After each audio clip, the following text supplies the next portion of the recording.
Hello, Internet, and welcome back to Saturday Night's Star Power. Thank you for joining us on this lovely Saturday evening after a holiday week for some of us, most of us here probably.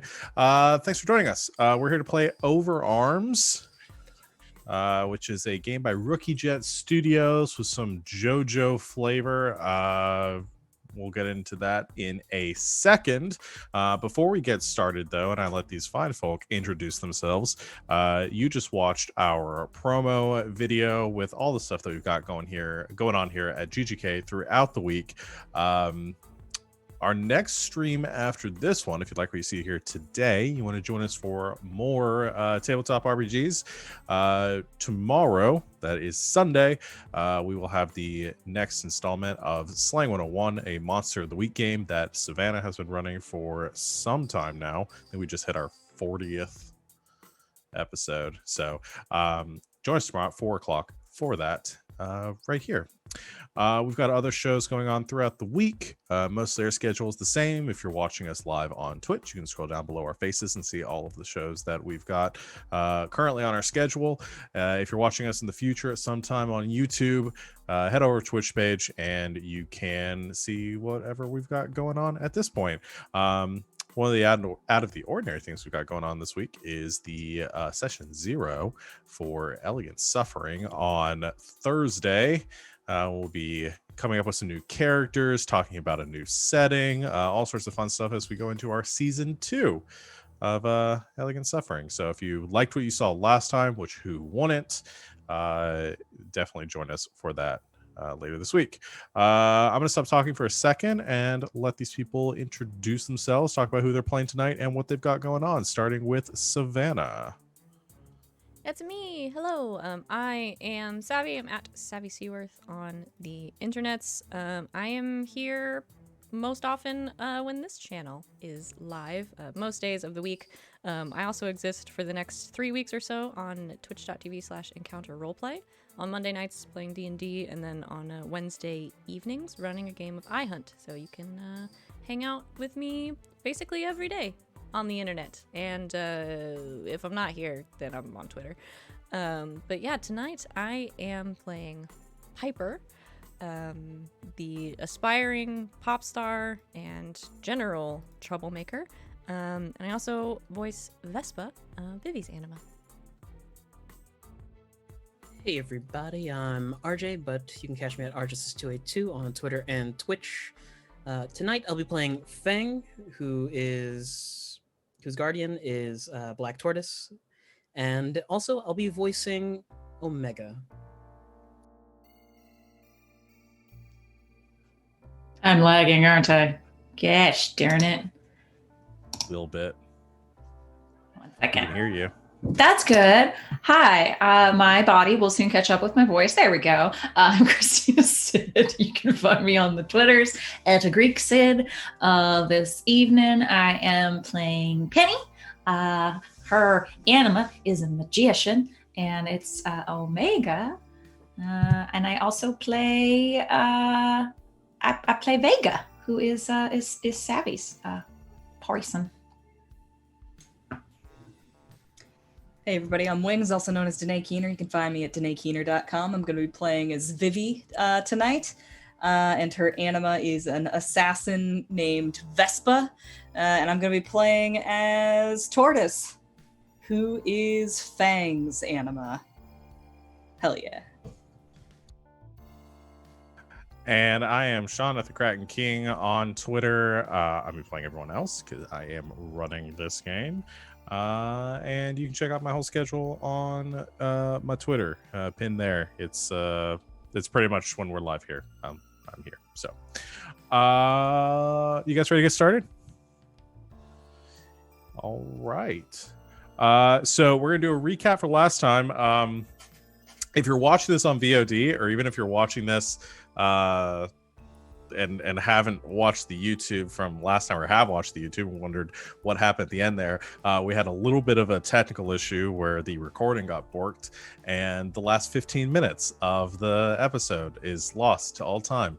So if you missed the ending of the last stream, it's going to be a secret for everyone. No one will ever know what happened during those so I'll recap that a little more thoroughly in the end here.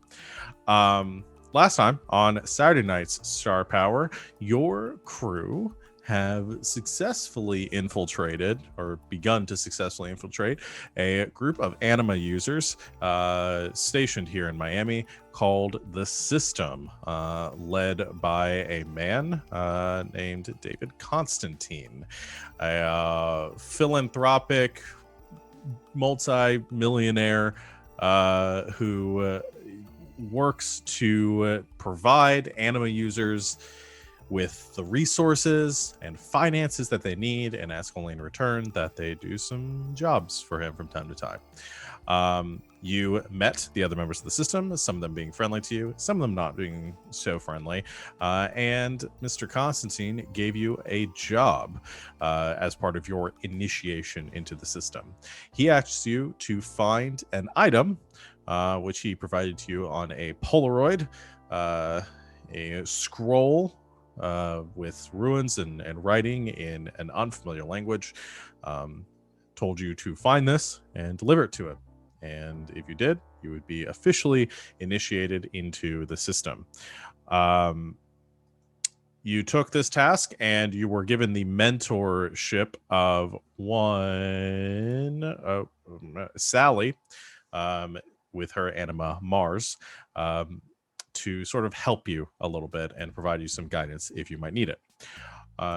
You investigate and learn a bunch of things about the scroll, eventually identifying it as a demon contract, a powerful relic that anima users can take the potency of, using it to defy death once. So you did this through use of an internet cafe, which was raided by SWAT shortly later, and located a one of these contracts, these relics, currently up for sale at an auction house in Miami, not too far from your current location.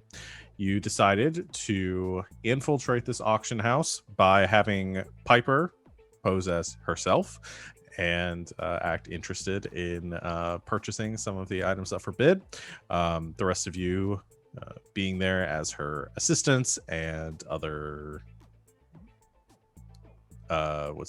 entourage needs. You arrived at the auction house, all of you in your alternate costumes, everyone looking super spiffy, most of all Feng, who got oogled a bit by the crew. You all went inside, met one of Piper's super fans, who you provided an autograph to, as well as a CD, and took a photo with. You also met the auctioneer, a dour-looking gentleman, and were successfully admitted into the auction proper. There, as the items went up for bid, a few of you snuck off, including, I think, Feng and Vivi snuck away, leaving... No, Penny, you went too, didn't you? I'm trying to remember where everybody was at. No? I Penny hung and out. Piper. Me, I think. Right. Penny Yeah. and Piper are still in the main room? Okay. Oh, because we were trying to figure out if the water that Feng or one of you had sent to me was poison. Had 'cause he sent some told me it's sparkling not water. Feng. Yeah. Yes. So Penny and Piper staying in the main auction house to maintain their cover. Vivi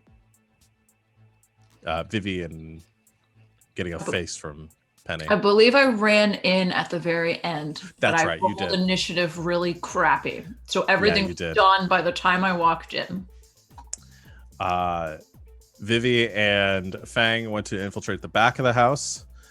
Vivi, pretended to be on a smoke break while or no, thought about pretending to be on a smoke break. I don't think we even ever got that far because there was some very bad rolling that led up to it, while Feng went upstairs into the storage area, the auction house, to root around in or maintain like sort of a bird's eye and kind of scan the room for other anima users. You identified the auctioneer as a anima user, and at the same time they took their break. The auctioneer came down the hallway towards Vivi, who did a bad job of maintaining her cover, and a fight broke out between her and the auctioneer, in where she smothered him in bees, and then Feng came downstairs and knocked him unconscious. Penny came in. You tied up the auctioneer. Feng and Penny brought him upstairs. Vivi went down the hallway to taking the auctioneer's key card, scanned herself into the more secure area where all the items were being kept for this current auction. And back there, you saw in a display case, neatly tucked away, the demon contract that you have been looking for. And I believe that is where we left off our session. So Feng and Penny upstairs in the storage attic area with the less secure items, with a unconscious and bound auctioneer named Winston. And the rest of you are Penny or Piper. God, so many P names. Piper currently mingling with the crowds, and Vivi backstage doing some burglary in a cat suit. Wait, did I remember right? There was a costume change at some point too. It's true. When she smothered him with bees, she threw off her suit, and she was wearing a like a jumpsuit underneath that's all black with like one yellow stripe down the side. So she's on her perfect. silenced roller skates, just kind of scooting forward. I think that she's going to try and see if there's any sort of alarm system set up to this. Okay.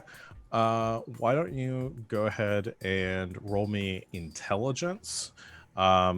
Difficulty on this is probably gonna be a little, because I don't think I'm still getting my book. Unless you can justify to me that Vivi has a lot of experience in burglary. In burglary? Not necessarily, no. Then I think this is a little outside your wheelhouse. So I'm gonna say this is a difficult check. So I'm gonna put this as an 8.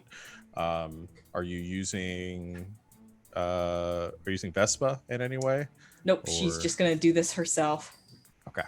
So go ahead and roll me a intelligence. All right. I got a critical on my D10, so I got a 10. Oh, nice. Okay. So with a 10, you come up to the case, which is essentially is a glass display box on a black, essentially like platform that has a fabric overlay over it, kind of like a felt covering the sides. And you come up to sort of to look it over. It's on wheels, so it is not currently plugged into any external system because it is meant to be wheeled out to be displayed for the auction. However, there is a magnetized, you kind of look under the felt and you can see the bottom of the display box. There is some sort of device attached there with several magnets around the edge that correspond to some magnets of the glass display kind of like case over it. And you get the impression that if, without disabling this device underneath, if the glass display box is moved, some sort of alarm is going to sound from the device. Right. Okay. So she's going to tell one of her bees to like go and update everybody on the situation. I think Feng is closest right now. Feng and Penny would be pretty equidistant going back down the hallway because they're both in the in that attic room, and then Piper would be the most like circuitous route to get back to. All right, I've got a range of 18 meters, so I have no frame of reference for metric. That is like it's a little over 3 times, so 60, 70 feet ish. Okay. So that's pretty far for the context of this house, because it's not necessarily like tying a string to the bee and then if it's winding around things, it's more like an 18-meter radius coming off of you. So that probably gets you 70 feet. Piper is definitely within that range, because I realized too she's in the auction house, which is actually closer to you. You just don't know the route to get back there. I'll say Feng is within that range too. Great. Okay. She'll send off 2 bees, one to go and update Piper on everything that just happened, and one to go and update Feng on all of this, and basically ask if she should proceed. Okay, you all receive a message in a tiny bee form. Of Savannah, you wanna? We have a hostage situation. Should we proceed? Looks up, looks to Penny, looks to the fire alarm on the wall. Yeah. Should I? Her hand is just there. Give it a second. Now. Bing. Okay. Woo. So you guys are pulling. God damn it! Now we've. What are we doing? Oh, I'm sorry. I pulled the fire You know alarm. what? Oh, what does it feel like? You pull it. It doesn't work.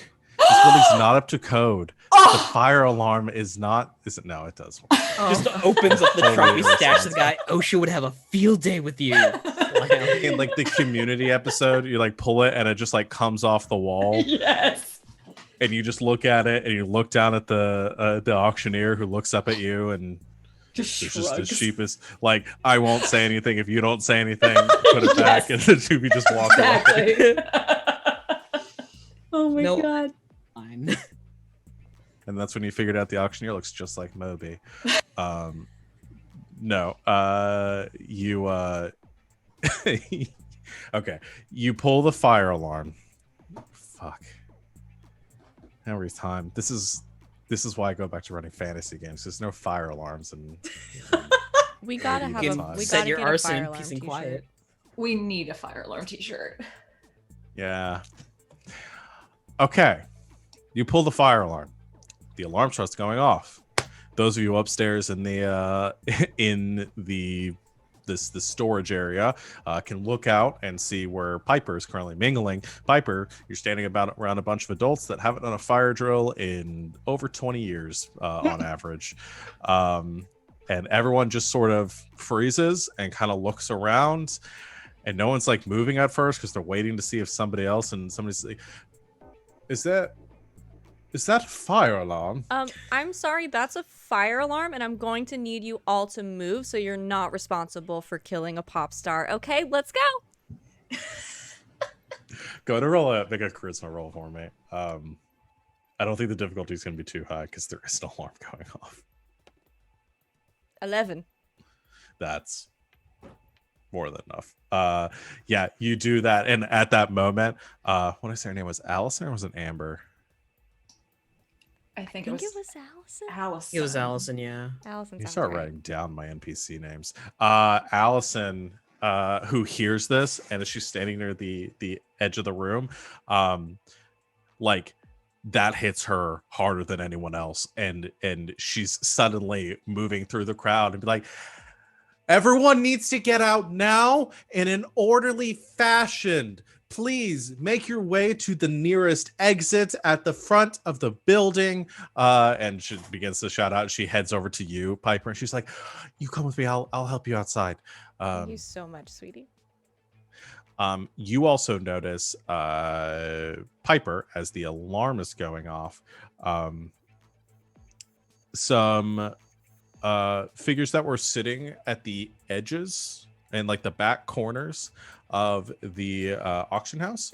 Just some on one side, a man and a woman, very like broad-shouldered, with wearing dark suits. They were very nondescript during the entire auction and while the mingling was going on. They do not head back. They are immediately heading forward in the direction of the stage and the back of the house where all the items are being kept. And where Vivi is. Are they walking near me? I'll say the woman is walking close to you. She's walking past, kind of pushing through the crowd in the opposite direction. Okay. I'm gonna fake trip and push whoever is in front of me into her. Okay. So you're actually trying to sort of distract her or inconvenience her long enough to hold her up. Hopefully. Okay. I think this would be strength. Okay. Unless you're using Vega. Oh, that sounds dangerous.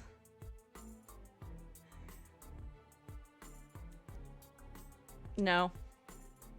Okay. No, just gonna push it. All right, roll strength. Put this at like Huh? I rolled a 5. You rolled a 5. I was about to say 5, which is why that really freaked me out. Don't do that. You. I rolled a 6 then. You rolled a 5 I'll as you push this person in front of you. It was the person that was like initially talking to me like, is that a fire alarm? And you shove them. Go, oh my god. And she stumbles into this person walking past who trips and gets pushed like into the crowd, and everybody's kind of stumbling over each other. And you do see, as this happens, her jacket is kind of pulled back, and you see a name tag or like a badge that is under her jacket. Looks like a security company logo on it. And you realize that she must be private security for the event. Okay, because my brain immediately thought you were gonna say gun. So that was way better. She does have a gun too. Okay. On her other hip. I just thought the gun was implied. The badge was new information. I need concrete yes or no on whether there are guns. Do I still have a B? Yes. Okay. Everyone has a B. Can I tell my bee friend to go back and tell Vivi she's got security coming? Yeah. Well, the bees, we've been going by this. The bees have a hive mind. Okay. So they just even better. I'd say that like probably within that range, like we could do immediate communication, but outside of the range, they would have to come back. Yeah, that makes perfect sense. Nice. Red alert. Red alert. Oh no. Red alert. It's like a game of telephone between the bees. Okay. Vivi's just kind of like standing behind the object. She sure is glad that this is on wheels. She figures she doesn't really have time. She's just gonna push it and tell the bees to let everybody know she's going to the rendezvous. We've got blueprints to this place. We probably had plans for this. So she's just gonna... Okay. I'm gonna have you... let's see. So... As you are pushing, we'll do it this way. I'll describe what's happening in narrative, and you can tell me if you want to roll something or what you want to do. You take the cart, kick the brakes off of it and begin to wheel it towards the door. As you do, there are a set of doors on the like far side of this room, past a bunch of the other objects, and you can assume leading up to the stage. You hear a dee-dee-dee, and the door opens on the other side, and beginning to walk in, not through the hallway that you initially came through, but through another entrance. You see a dark-clad gentleman who is looking a bit like on edge. What would you like to do? He's coming in. He's not coming in the direction I'm going, right? He's essentially, if you're kind of towards the middle of the room, yeah, he's coming from the opposite side, and in front of you slightly. So about like, I'd say about like 30 feet to your left. The door you need to go to is about 15 feet to your right. Okay. She's going to pick up speed and start heading towards him. And then at almost the last second, she's going to like knock the glass off the top of this thing, grab the scroll out, and just push the pedestal at him. Okay. I'm gonna move this to some more action music at this point. So how do you think the heist is going right now? Oh boy. Okay, so this is more of like an attack. So this would be a strength roll from Vivi. Okay. Can I have my bees help me? You can. How do your bees? You want to like add to their like the force behind it and your bees' power, or yes, either on the run up to like add more speed behind the pedestal, or when she pushes it with a power roll. So either speed or power, I'd say.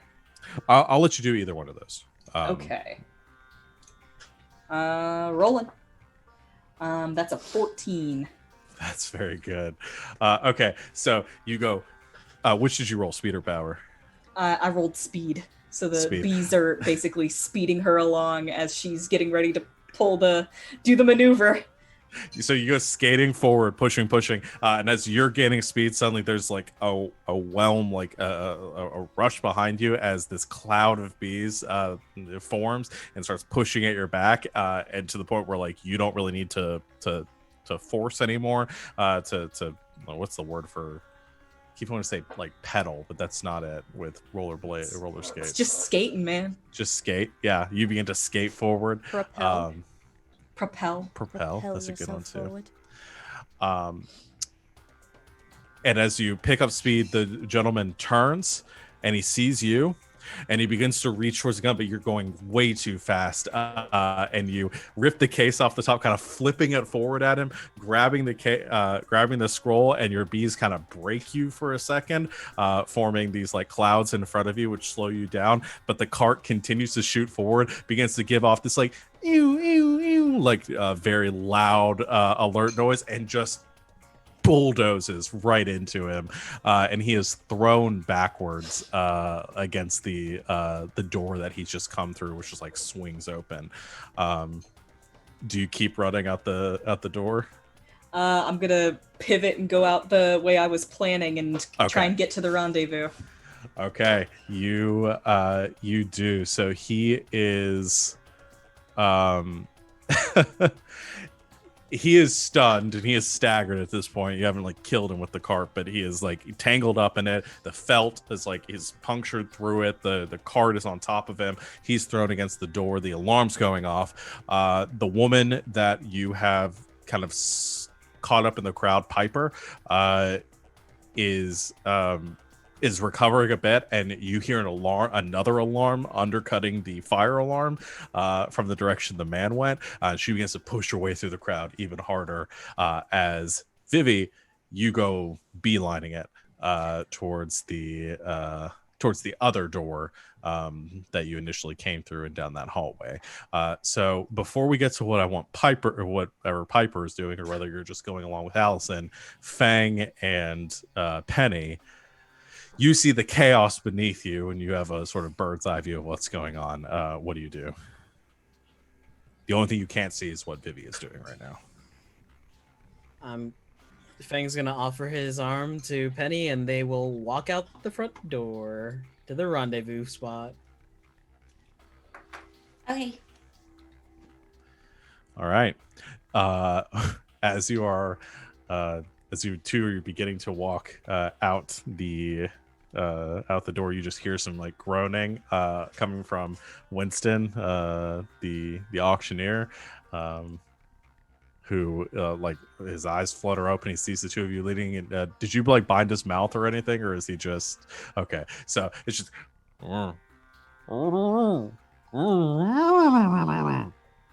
As we begin to leave. Don't look back. You don't want him to see your face again. Mm-hmm.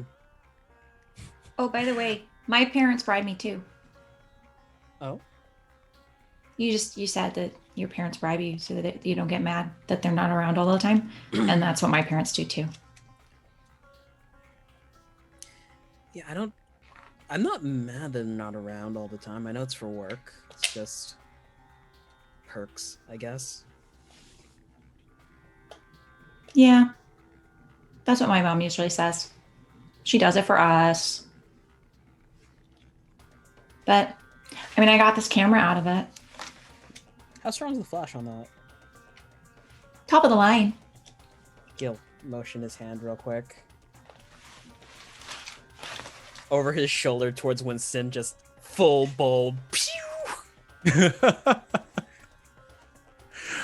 You just hear as you flash him.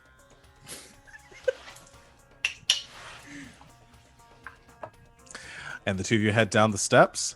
And as the two of you are coming down the stairs, you just see zooming down the hall, skating with a scroll under her hand. Vivi just comes streaking down the hall in your direction, veering towards the exit. Cloud of bees behind her, I assume, still propelling her forward. Meet you outside. Bye. Skate, skate, skate. Bzzz. Hi guys. Did you know that these guys have guns? Wow! Zoom.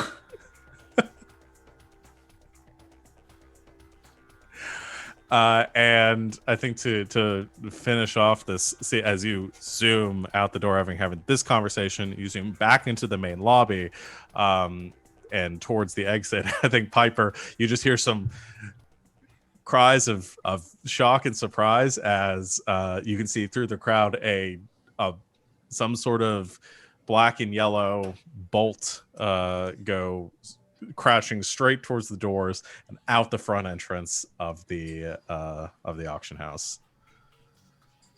And you just hear someone say, "My word." Well, she's efficient. So, with all that having happened, you all meet at your rendezvous point, which I don't know, the parking lot down the street. Mm-hmm. Sure. Yeah. And you find one winded Vivi. While the rest of you pull up in Piper's car, you can see some like an ambulance and a fire truck pulling up at the auction house down the road in response to the alarm. Wait, before I leave, I want to say something nice to Allison's boss about her. Allison's boss is tied up upstairs. Oh, I forgot about him. Never mind. I don't do that. You could say He something stay nice there. to Allison, but yeah, he's tied up. Or anyone else, if there's anyone else important there, like a floor manager or something, I'm just gonna tell him Allison saved everyone with her quick thinking, calm demeanor. Alarms blaring. Yeah, sure, her immediate supervisor is there. One of the other attendants has a little bit more tenure than her, and as Allison is walking you out, they turn to her and go, "Allison, what we can't just focus on one patron. Make sure everybody is out here. The fire truck's trying to pull up." And Allison says, "Do you know who this is? This is the most important person in there. I'm making sure our VIP is safe." And they look you over. Hi, Piper.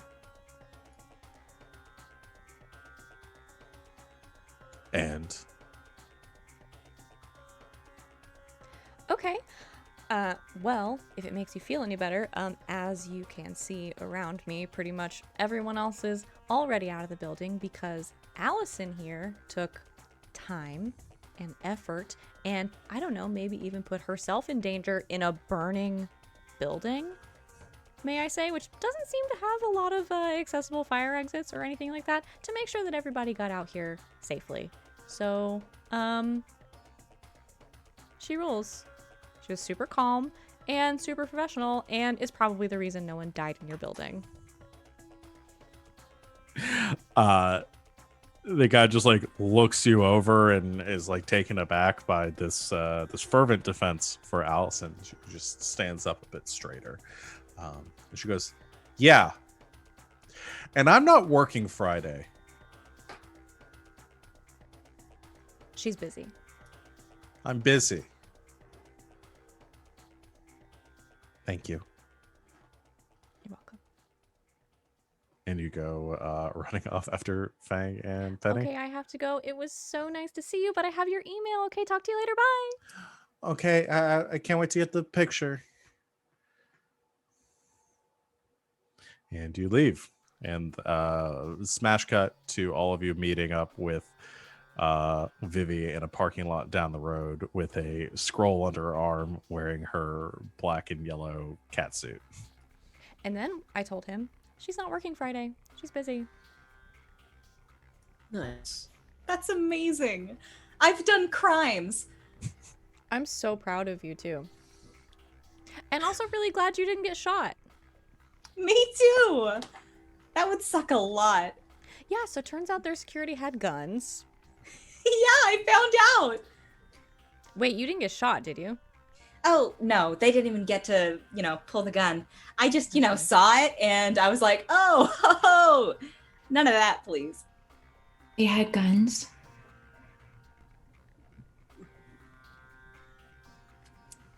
Yeah. Celebratory pizza at my place? That sounds great. I think I should go home. Are you okay? No. What's wrong, Penny? They had guns. Yeah. Some people have them. You didn't say they would have guns. Didn't know. Yeah, would have sprung for the bulletproof vest. I'm sorry, what? Are they always going to have guns? No, but they'll have anima, which is pretty much as bad. I would say worse. Some of them. So you think anima are stronger than guns? Yeah, generally. I mean, Tortoise and Vega definitely are. Omega, duh. I mean, I think even Vespa in a group could probably take on a gun. So anima are like big guns. Big sentient guns. Okay. Can we get pepperoni? On me. Okay. I can't wait till you guys meet the big sentient gun anima that I've made. No. Ah, yes. A-team. It's A an octopus topical, holding timely 8 reference. guns. It's a gloctopus. Octopus. Perfection. RJ's was better than me trying to make a A-team reference. In the year 2020. You all get some pizza and you get back to the North Star to relax, just as Grandpa is watching the 11 o'clock news and a bulletin comes up at an auction house that was robbed earlier today. and you see a very frustrated auctioneer being interviewed. I got Grandpa a calzone, so he doesn't have to share pizza with us.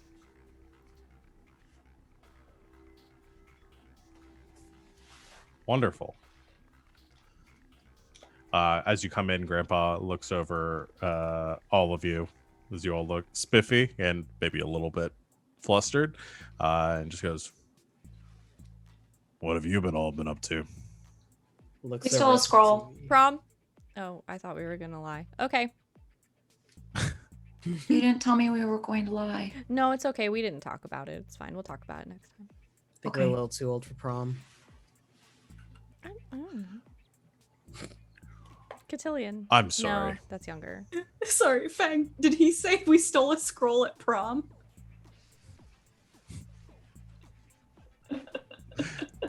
That is basically what you guys all just said. That we're too old for prom. Oh. Oh. But We stole in a scroll that at prom. We stole a scroll at prom. I like that version. That's pretty good. He I assume one of you's holding it still, maybe Vivi. Mhm. He just goes, "Oh, the thing you were telling me about the other day, right? Okay, so you need a place for me to store it here at the." Could you look it over and see if it's legit first? All right, sure. And he holds out a hand, and as you hand it to him, he looks it over and kind of reads over it a couple of times, pulling out he starts looking at it and squints, and then rummages around for his glasses and puts those on, and very gingerly looking over the parchment. And as he finishes after a couple minutes, and you guys have all had a chance to eat a piece of pizza, just goes, "Yep, this is a real thing. Haven't seen something like this in a while. Well, I've got a place we can keep it safe here." Until what? Are you just gonna keep it? That's what we sort of do here. How bad is it? I mean, on its own, it's really not that bad. It just keep someone from kicking it. One time? Yeah. Just whoever's holding it at the time. What would be So- better if we gave it to the bad guys so that they would like us, or if we kept it and then they didn't like us?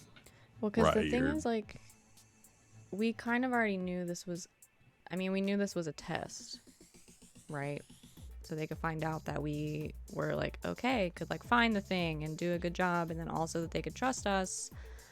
And I'm kind of worried that they already knew where it was, and so I'm kind of worried that if we leave it here, they'll be able to find it again. Not that I don't think There- you can take care of yourself, Grandpa, but there's like a lot of them. Enough that they can name their things after the solar system, so Right. that's at I, least 7, 8, 9, 9. 10 plus the sun. Thank you. In the year of our Lord 2000 something. I forgot that you were getting this for the bad guys. Is it okay if we take it and lie to the bad guys and make them think that we like them so that they'll like us? I mean, you couldn't Cal really looks- hurt anybody with this, right?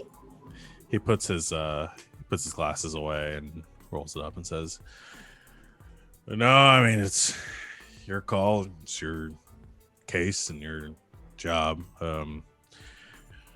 And you're right. On its own, it's not that dangerous. Like I said, it's more of just a pain if you end up having to go up against somebody that's holding one of these. Oh, you But, wouldn't want to kill them anyway, right? Right? Fang looks over to Grandpa knowingly. Right. We'll just be extra careful when we're fighting these guys. Double tap. I have a follow-up question. Because you keep saying on its own it's not that dangerous. Do you mean like it's just like if you give it to a person, like that makes it them a real pain in the ass to try to kill? Or do you mean like combined with other things it could be way more dangerous? No, it's not a Voltron situation. Okay. Yeah, it Fang looks over at his grandpa incredulously. You know that reference? Grandpa watches Well, I'm just Transformers sitting- on Saturdays. that was supposed to stay between us. Sorry. I watch Transformers on Saturdays night. Oh, Grandpa. What? I get bored up here. Okay, we don't get that many customers these days.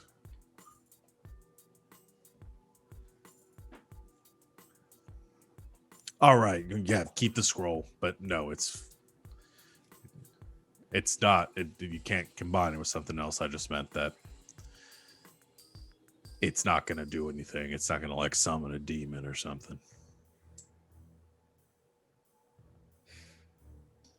Grandpa, have you seen this person before? They have an anima. She'll show him a picture of the auctioneer. Overexposed auctioneer. Who's just like No, she took a picture gagged- before that. Who's just gagged and tied up and No, looking up at you like no. really. Not that one. I don't want to know what you guys were up to. But, yeah. He looks it over. Obviously, it's a picture of the auctioneer when he was like doing the first couple of rounds of the auction, first couple bids, and looks over and says, "No, I don't recognize him. Probably not someone that's made the headlines. Why was he doing something bad?" He was the auctioneer. Right. Do you have him in the trunk or something, or were we good? All right. We tied him up and No. blinded him with my flash, and then we left him in the building. Right. Good. Well, as long as they didn't see your faces. About that, it's possible that he might have seen my face. Also, weren't you wearing a suit? You know, in retrospect, it makes a lot of sense to have a part of the suit that covers your face. But regardless, he saw the antenna, so Well, he's probably not going to go to the cops about the antenna. Just be careful. I was watching the news. It didn't say anything about who did it. But I'll keep an eye out. gotcha. Great. Well, it's late. Enjoy your pizza. I'm going to go eat my calzone and watch Jeopardy. I got bacon in it too. Don't tell Feng. He winks and walks away.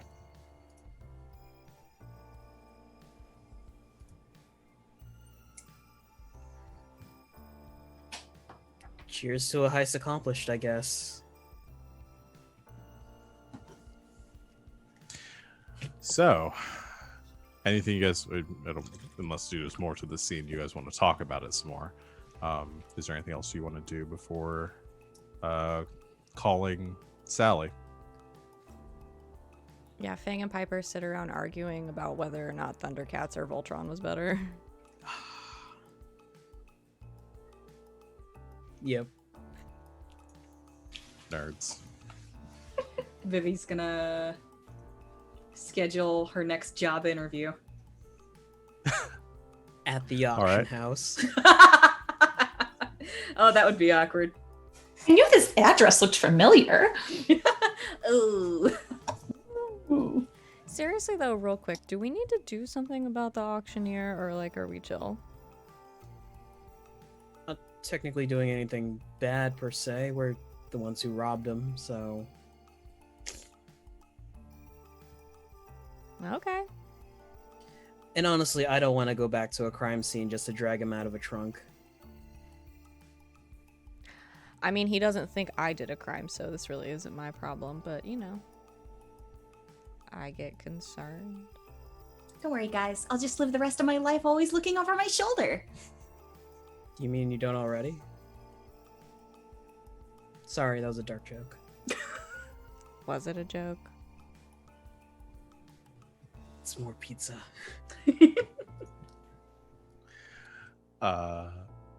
You eat some pizza. You get some sleep. You argue about Thundercats. And Voltron. So you know that you need to contact Sally in order to arrange the next to join the next system meeting. Who's calling her? Are you all doing it together? Is somebody going to make contact first and arrange the meeting? How you guys want to work that out?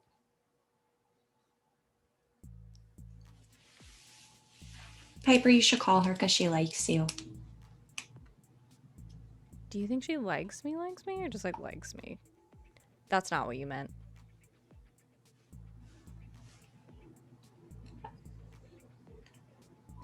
You can What still was the answer. question? You know what? Don't worry about it. I'll call her. All right. You pull up Sally's number in your phone. And your recent calls list, because they even contacts on cell phones right now. Like There's a first. phone book. No, you have her cell phone number. No, I meant like there's like in the phone. There's like a phone book where Yeah. you can save contacts. I don't remember with like first is what I generation like meant. flip phones. It used to be called Yeah. phone book, not contacts. On my first cell phone, it was. Give it a call, rings a couple times, and Sally picks up. Millennials. Says, "Hello." Hey, Sally, it's Piper. Oh, hey Piper. What's up? Hey, so we got the thing. Next meeting when? Oh, you got it. Yeah, I have it. Well, Vivi has it, but I have it. That was quick. Yeah, like I said, it's very efficient to work in a team of people who know what they're doing. Yeah. Let me think. Let me give David a call. See when if he wants to do another meeting. I don't think we were expecting it that fast. I need to make sure that you're approved to come to the next meeting. But yeah, that's I mean, it's fine. We can wait. I'll just hang on to it. no. Yeah, I'll hold on one second. I'll give you a call back. Okay. And she hangs up. She was very surprised we got it this quickly, so you're all welcome for the compliment. I actually thought that we could have gotten it up quicker than we did. Really? Well, yeah, we could have left immediately, and no, our way was good. Your phone starts ringing again. Oh. Hello? Hey, Piper. So yeah, I checked with David. If you've got it, come by the planetarium tomorrow. We've got another meeting scheduled. It was kind of short notice, but David said since you got that so fast, you probably can help with this. Okay, great. What time? Can you beat 8 o'clock? It's a little late. Oh, that's fine. Yeah, that's fine. All right. See you there. Okay, bye. Bye. She hangs up. 8 o'clock tomorrow. They've scheduled another meeting.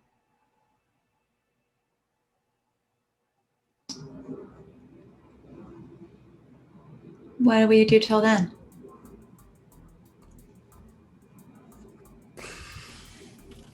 I don't know. Hang out. Plan. For Anything? Honestly, I don't know how this meeting's gonna go. Is it 8 a.m. tomorrow or 8 p.m. tomorrow? 8 p.m. 8 p.m. All right. And 8 Well, p.m. I've got a interview tomorrow morning, so I should probably get ready for that. Where at? Alright. Penny's house, I guess. Oh, I meant where was the interview? Oh, Hold on. Let me spin a wheel internally. Insuricare. Oh, I have an uncle that works for them. Do you need a reference? That would be nice, actually. I'm hoping that this is a temporary situation, but it was the best I could do on short notice. I'll call him. He'd basically do anything for me. Yay. So, Vivi goes to her job interview, the Insuricare. I've called my uncle Dan to make sure he puts in a good word for her. I just imagine that all of Piper's relatives want to be nice to her because she has money. Fair. She starts day of. She's in a cubicle. So we just get the scene of Vivi in the cubicle answering phones, all like has a headset on and answering phones, typing it away at a computer. Somebody leans over the cubicle wall. It's like, there's cake in the break room. It was David's birthday today. And, Sweet. Even though you didn't, chip in for the watch, but you know what? You're new here. Scoots off for cake. He just like, who are you? Reveals she's still on rollerblades. still on rollerblades. Somebody should tell her we're not supposed to. That's fine. Somebody in a cubicle next to her. I thought wacky hats were on Tuesday. Oh no, he doesn't know yet. We'll know soon. Happy birthday, Dave. I got you a cup of coffee. 2 sugars like you like. Zoo. Oh Who boy. is she? If this is a weekend, it's Tai Chi on the beach for Feng and Grandpa. Okay. Nice little bonding moment with two of them. I don't when Fang and Grandpa hang out outside of like doing the job stuff, are they like small talk or is it just like no conversation? Like It's no conversation, grunting, but they understand what's going on. yeah. Aww. And just like one word like smoothie and nod. You guys go and get smoothies too. That can juxtapose really nicely with Penny and her dad. They go out and they take pictures together and they don't talk. But it's the best. Nice. And Piper? Piper goes to yoga. Okay. Does You all do she receive. invite anyone? Well, Vivi's working. Penny's doing photos. I imagine that's much earlier than the yoga class that Piper goes to. Piper gets up at a brisk 11 o'clock. It's like noon. She calls Penny. Penny Horlogium. Hey, Penny, it's Piper. Good morning. It's like 11:30. Hi. Hey, so I just got up. I am going to yoga. Do you want to go? To yoga? Yeah. Which one? What do you mean? What kind of yoga? Is it the really, really hot kind? Hot yoga? Oh, God, no. My hair can't stand it. Okay. Okay. Cool, I'll pick you up. Okay. Bye. Bye. Hangs up, kind of looks at her dad. My friend wants me to go to yoga. All right, we'll go hang out with your friend. We'll do this again another time. Okay. Mom and I are getting dinner tomorrow. Do you want to come? I'll talk to her and see if she. Yeah, we'll work that out. Okay. Bye, Dad. Bye, sweetie. That didn't go trudging off for yoga. So two of you go to yoga together. All right. Everybody does get their income for the day too. I forgot to mention that. Yeah.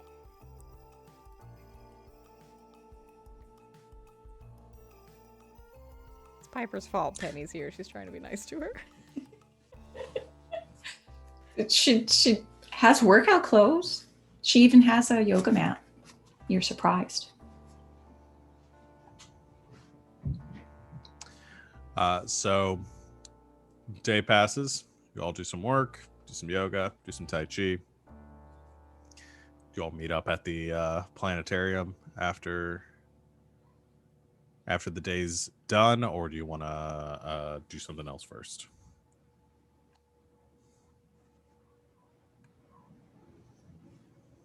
Do we need a plan or? Things go south, kick some ass. Great, my favorite plan. Well, Vega's favorite plan, and I have to do his plans. So.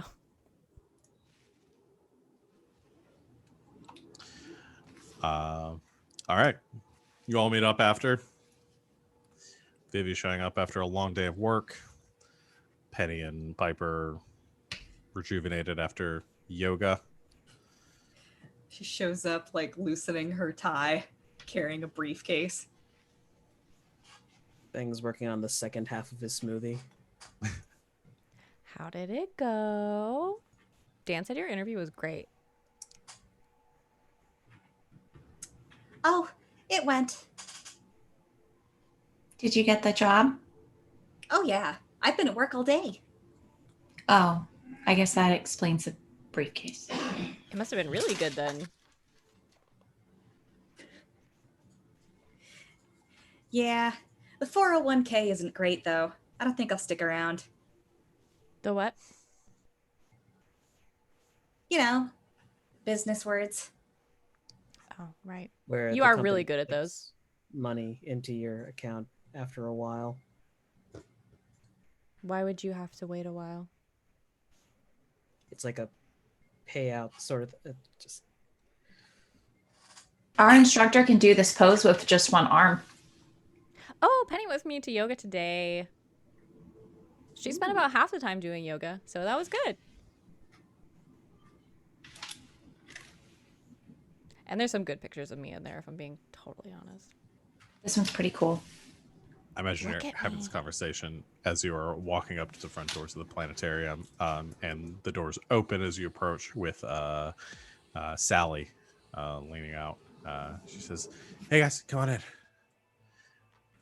You all head inside, and she looks over all of you and says, "Glad to see everyone's back. You got the thing?" Vivi? I imagine she would have handed it off to Feng by now.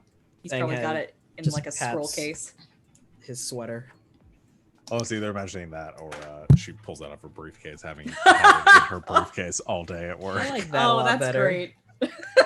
We have that instead. That's pretty good. Yeah, let's go with that.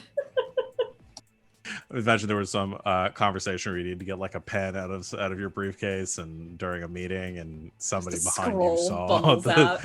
saw the demon scroll, and they never talked to you again at work. It's the same person that can see the antenna. The antenna, yeah. That guy calls in sick. The big bad of the campaign is just Jeff from accounting. who's slowly exposed to the anima stuff over the entire campaign until they reach like a breaking point. Yeah. Jeff from accounting, you always got the corner piece. Oh boy, now I need to add this NPC. Okay, she looks over the scroll. She's all right. Well, everyone's here. Let's get going. And she leads you back into the planetarium. And as you enter, it is the same people as before. You see Stephanie, Johan, Julius, Sally walks in with you. You also see a few people that you haven't met before. Sitting near the front, wearing a vibrant sort of neon pink and green, like windbreaker, and with her hair up, a young Latina woman with probably like late teens, just like popping on some bubble gum and like sitting there with her feet kicked up on the chair in front of her. There's also you see Delilah again, who you met previously. She is not sitting, but like standing near the edge of the room with her arms crossed in a very sort of regimented posture. And sitting on the other side of the room at the front, with a newspaper in hand, currently working on the Sudoku, elderly or older black man with a dark jacket, and a cane resting on the chair next to him. And at the front of the room, addressing everyone, are currently waiting for the meeting to begin, currently like typing away on a BlackBerry. Or no, BlackBerries don't exist yet. 2001. No, they do. Do they? Okay. Typing away on a BlackBerry. You see David Constantine. As you enter, he looks up and says, "And they're here. Good to see you all." And he waves at every single person and says their name. Hi, Delilah. Hey, Stephanie. Hey, Sally. Hi, Julius. Hi, Johan. I see that reintroductions are not in order. Two new members that you haven't met previously. This is Claudia. Gives a wave over her head, and gestures over to the elderly man and says, "And Will. These are the other two members of the system that you were not here last time. Claudia is new to the group, and Will's been with us for some time, sort of instrumental to our operations. We'll talk about that in a minute. Did you have any trouble getting the item?" No? Pretty smooth sailing, I think. There were people with guns, but they didn't get to shoot them. Which sounds like smooth sailing to me. Sounds successful. No one got shot, so it's good to hear. Can I have the scroll? Vivi will make a hand with her bees and move it forward. The bees carry it forward, and he takes it from the air and says, "Thank you." Opens it up, looks it over, scrolls it back up and closes it, says, "All right, excellent work. I see that you run with a what's the word I'm looking for? An efficient crowd. Miss Piper, you may all sit, and we'll get to the agenda of our meeting here today." Feng will take an opposite corner from Delilah. Cross his arms, lean. Two of you just staring at each other from across the room. Penny Rest and goes and sit. sits next to Will. Okay. He looks and kind of adjusts his glasses and says, "Nice to meet you. What was your name again?" I'm Penny. You're Will, right? "I am." The 6 goes there. "Thank you." Mhm. That's the 6 there. Continues working on a Sudoku. You see him kind of shift a little bit, like he doesn't want you getting in anymore. He wants to figure it out himself as he's working on it. The rest of you sit next to anyone else in particular, or just Well, I guess we're splitting up. I'll sit with Sally. okay?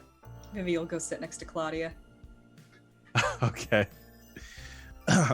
You go sit next to her, and she does a double take. She says, "Sup? Hey, Deb, how's it hanging? What did you call me?" Debutante.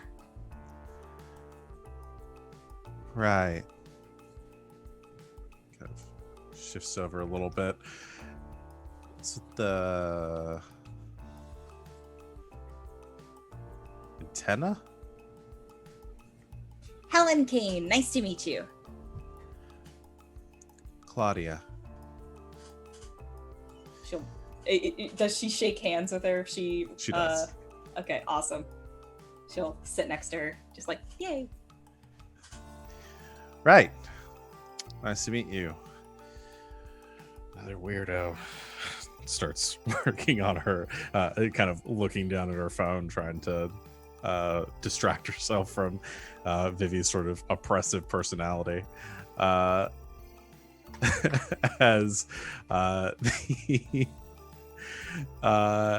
the meeting begins, David says, "All right. Now that we have everyone here, I guess we'll get our new recruits up to speed. Welcome officially as members of the system. For those of you that have been a part of our group for a while, this will be sort of old hat, but for new members, I want to go over some of our ground rules. If you need anything at any time, feel free to call me. Actually," and he reaches into his pocket and pulls out a few business cards and has them pass them over to you. Walks up to like Penny and Vivi, who are sitting near the front, and hands you guys yours, and has one passed back to Piper and one back to Feng. If you need to call me at any time, you can reach me at that number. It has both my mobile and my office number. You can find me there at any time. If I'm not available, just leave a message with my assistant. Please don't leave any specifics of our business here. I've had to fire a few assistants over the years for that, and the paperwork for the NDAs are very complicated. So, I'm sorry, it looks like you spoke, but I couldn't exactly hear you." Thank you. Is there a code word? A code word? No.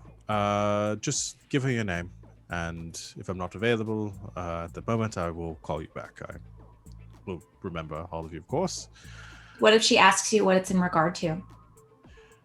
She knows not to. Just leave her your name. But what if she does? She won't.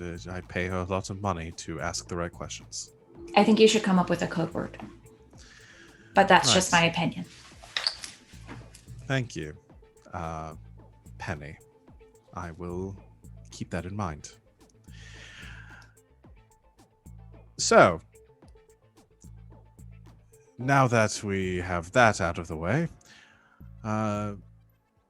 if you need anything at any time, please give me a call. I will happy to put you in contact with any number of people that I have at my disposal. The system is as much here for my convenience as it is yours. So, anything that you should need. That being said, we do have a job here, which we have been making progress towards for the past few months, and I'm happy to say I believe that we have made headway with a few more things. Specifically, for those that have not been around, we are searching for a few items. I am a collector of sorts, and these items have great significance to myself and my family, historical and almost religious, you could say. Specifically, there are 3 keys that we've been searching for some time. I've been able to locate one of them, actually, in the last week. That's the reason why I called this meeting. Delilah, I am tasking you to deal with the transport, as it should be arriving at the end of the week. I'll give you the address for the airstrip and the flight number. You can take anyone you need on this assignment. I'm not anticipating any issues, but I have made the necessary arrangements, and it should be arriving timely. I need you to deliver it to my office or my residence immediately upon its receipt. Understood? And Delilah over in the back of the room gives a nod. For the rest of you that might be in the dark, these keys, well, important items is a bit of an understatement, but they hold a sort of mythos to them. My family have come from a long line of anima users, holding similar abilities to myself. Been at this for some time now. It's part of the way that we've acquired our prestige and our position. These keys tie back to a story with my family. We won't get into the details here. I don't believe they're important. If you wish to know more about it, we can talk later. But just know that these items are very important. I'm willing to pay any expense for them. The other item that we're looking for, the third key, the one we have not been able to locate, Will has actually been working on that and has had some headway. It's actually one of the reasons we're here in Miami right now, why we've been recruiting in the city. Will's power, for those that have not witnessed it, has a ability to divine the future, you might say. Through his anima, can foresee an event as it unfolds in the present, but can also, with direct contact, receive a vision of a more abstract nature of future events that are to occur. Through this, he received a vision that he has transcribed for us in the form of a painting that we have been trying to decipher for some time. I would like your help as residents of this area and expertise that you might have some insights that the other members of the system hadn't in looking into where this key might be located. So if you would be so kind as to work with Will in this, I would greatly appreciate it. Any questions? What do you call your anima, Will? This is the one I've been dreading having to say.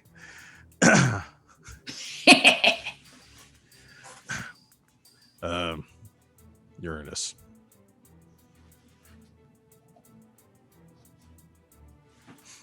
Did you know that Uranus rotates on its side? No, I didn't.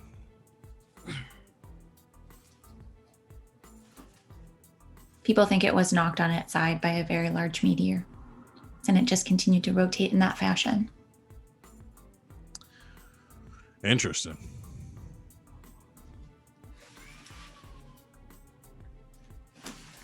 Just gives her a inscrutable look. Any other questions or facts?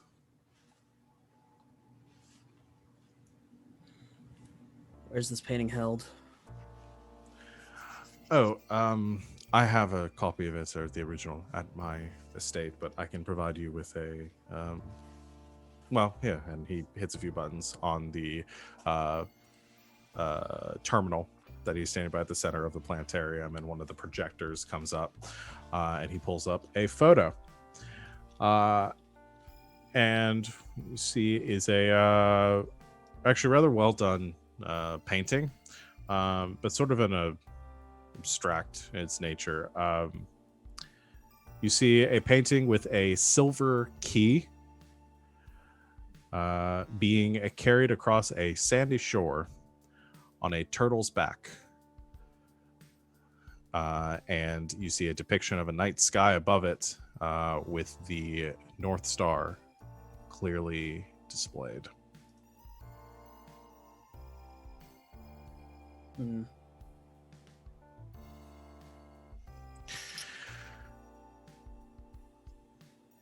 So, this is the image.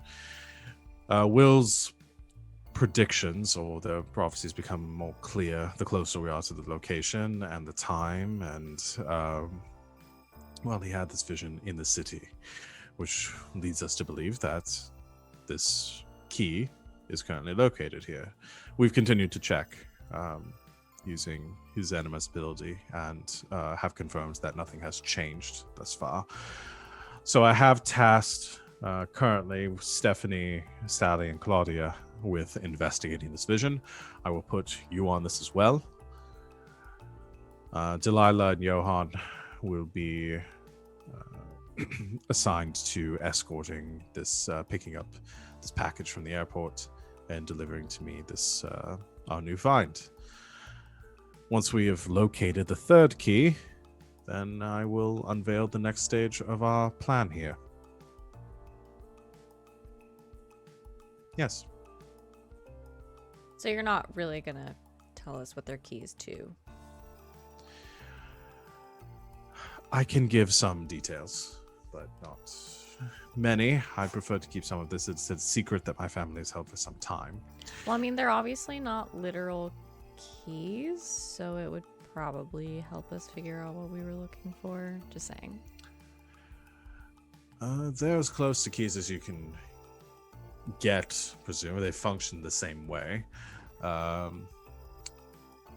one that's, well, here, he types a little bit more on the computer and pulls up another photo, replacing the image on the projector previously.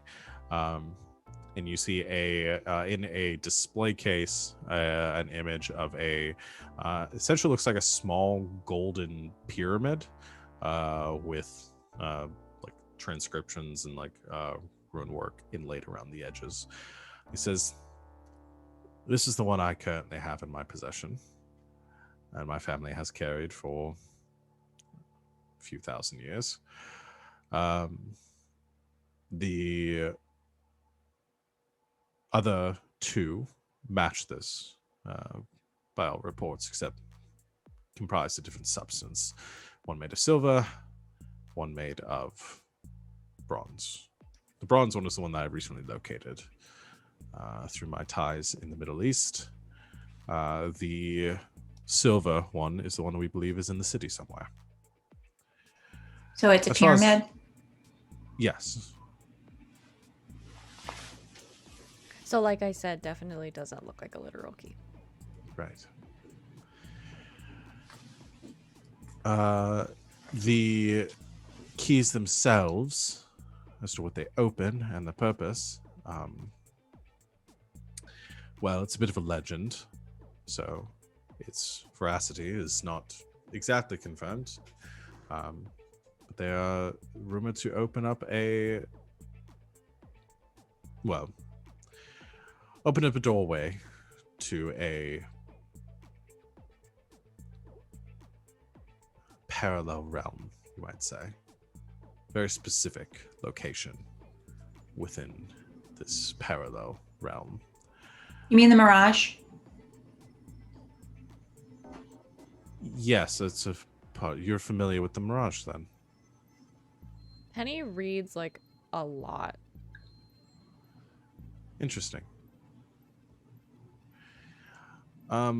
Yes, we utilize the Mirage in parts of our business, Delilah specifically, is a bit of an expert in it.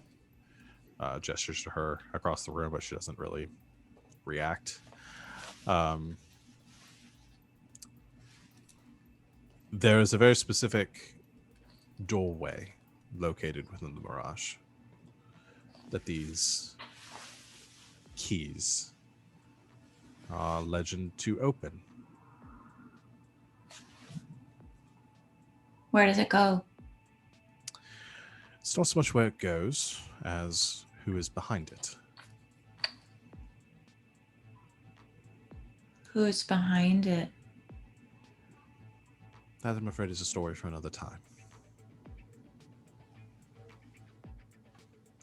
But Is it believe me, Godzilla? No. It's Are not you trying to let out Godzilla? No, not trying to let out Godzilla. Godzilla doesn't exist as far as I know. No, there are rumored to be very powerful individuals that were imprisoned here unjustly long ago.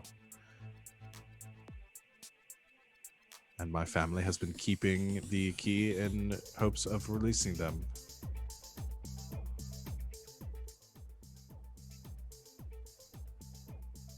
Sort of custodians, you might say.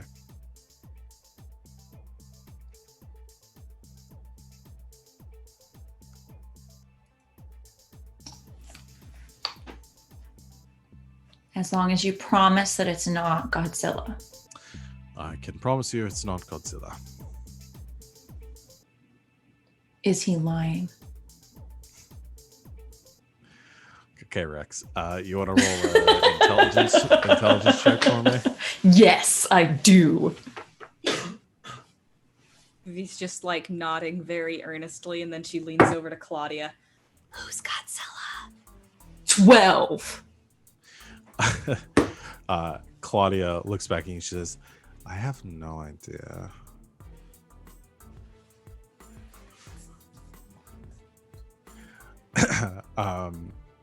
The 12, no, he doesn't seem to be lying. Obviously, he isn't telling you everything, but he's being clear about the fact that he's not telling you everything.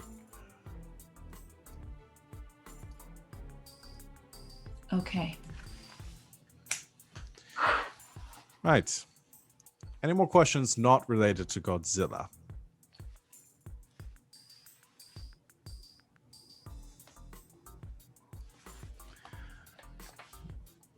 Wonderful. If you'd like to know anything else, please let me know. We will reconvene, presumably next week.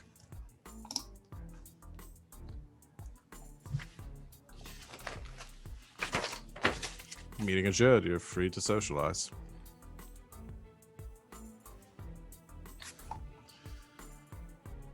That as soon as nine's he in the does wrong that- spot.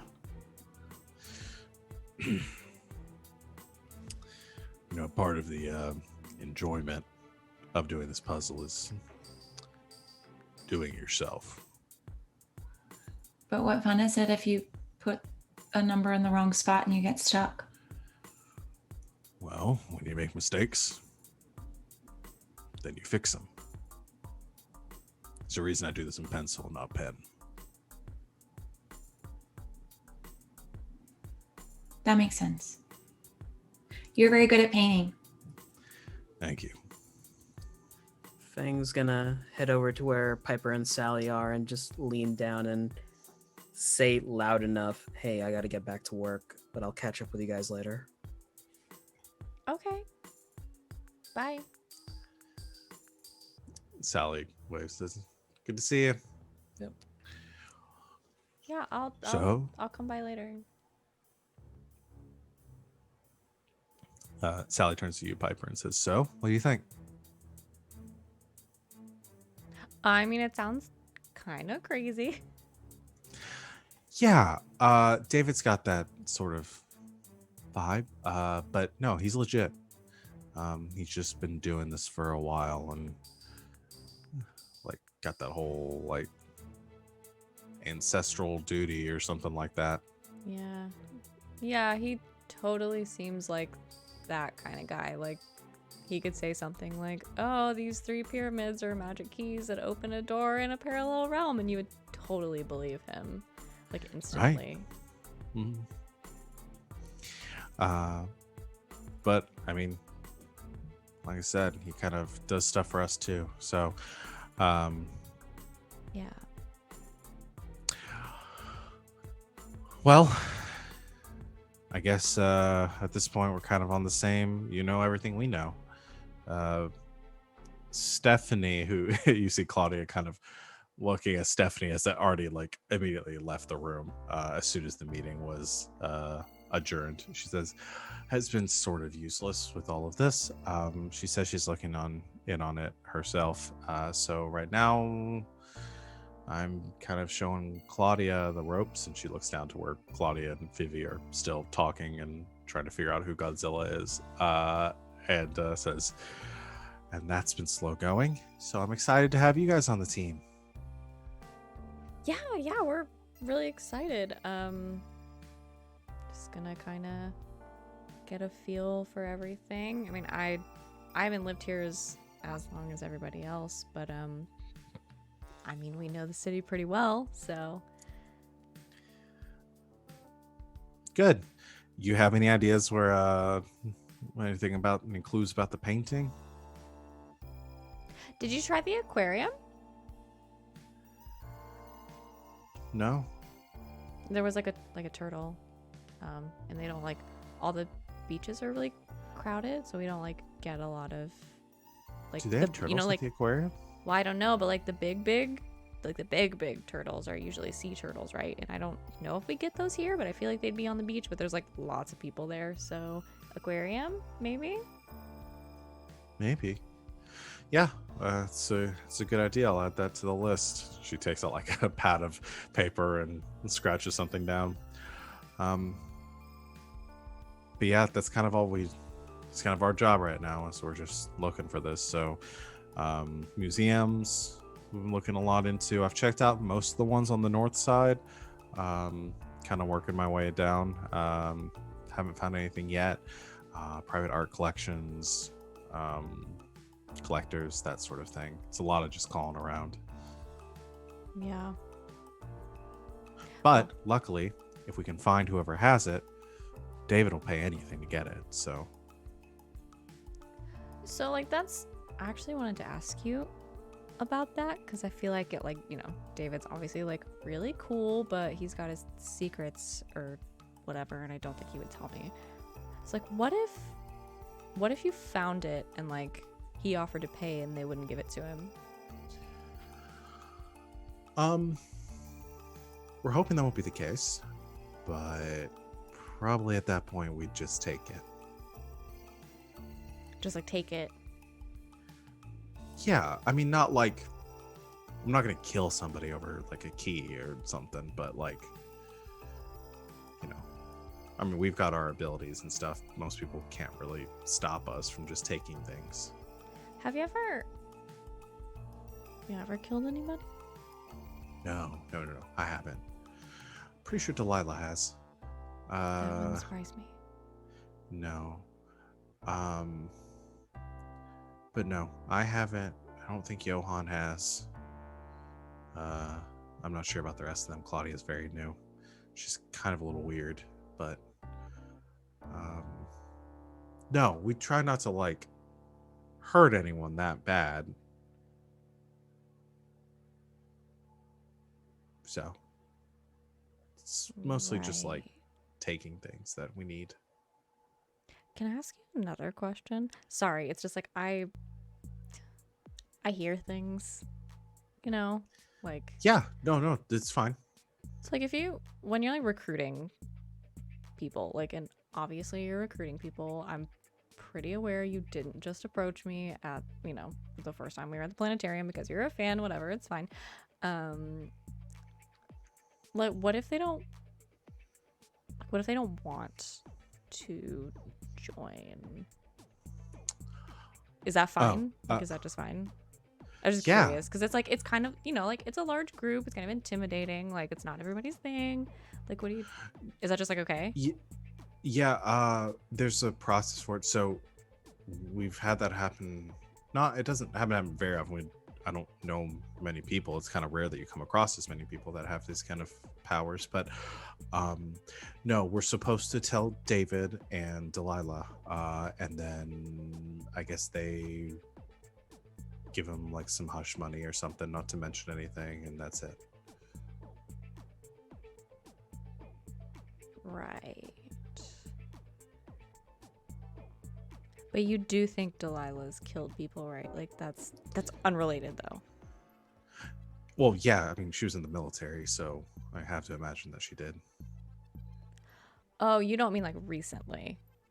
No, I mean, she's tough, but I don't think she's like a serial killer. Cool. Okay. Just curious. Well, welcome to the family, right? It's Yeah. kind of what we are. Yeah. Totally. That's Um, nice. So I guess we can meet up whenever you guys, if you want to work on anything or hit up any places to investigate. I don't know if you have any ideas or abilities that might help with that, but we can kind of powwow since we're a little team here and see what we can come up with. Yeah. Well now like cuz you're the 5 of us now are kind of a team, like we should hang out. Yeah, Right? definitely. You can tell us more about like, your experience and about like David and everybody else. That would be super cool. Yeah, that'd be great. I'll bring Claudia because she's kind of like I'm helping her, showing her the ropes too. She didn't really take to all this as easily as you guys did. Yeah, we should all meet up. Yeah, you know what? I'll call you. We'll go eat. That would be cool. Okay, awesome. Well, I should probably get going. But it was good seeing you guys again. Yeah, always. All right. She gets up to leave. Anyone else having conversations with anyone? Well, it was nice meeting you, Claudia, but maybe later we can meet up and get zossled on some giggle water. Is that like German? Not necessarily. See ya. She pops her gum and just waves. See ya. Penny's gonna lean over Will. Do you have any other paintings of any of the other keys that you saw?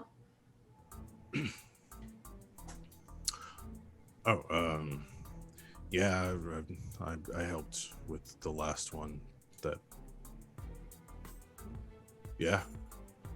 Can Not I see on it? me. David has them. I gave him it. I have copies of back at my place. Okay. Should I ask Mr. Constantine or can Sure. I see it? Yeah, you can probably show them to you. Okay. I think it would be very helpful to sort of see where your visions sort of coincide together and maybe since he knows where one of them was from the painting, we could help with the other one. Okay, I'm going to ask him bye. And she'll walk over to Mr. Constantine. As he's finishing up some a short conversation with Johan, who he just says, you catch the tail end of it, and Johan says, "We've been trying everything we can here, but I just haven't made much headway with." Hi, Johan. Yeah. Hi, Mr. Constantine. David says, "Yes, Penny, how can I help you?" Can I see the other pictures that Will made? And can you tell me where the other key was? Right. I can share with you. I mean, are you looking for similarities within the paintings, or? It might be helpful, yes. Or at least within the style of the painting between the two. Now that you know, you can better triangulate. Interesting. Sure. You know what? Give me your email address, and I will send you digitized copies. Okay. She like had a notebook out. Like as soon as like he started talking, she like took a notebook out and started taking notes. Right. Thank you. I will have my assistant send these to you by probably tomorrow.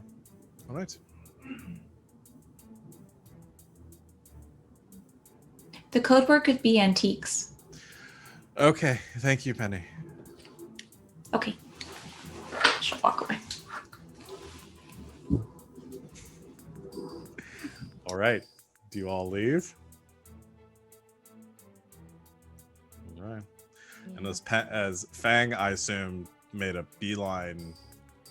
No, he No? does not. Just in case he's tailed, he takes the bus over to User Noodle, orders 5 orders of noodles, and then takes the long way home. Okay. All right.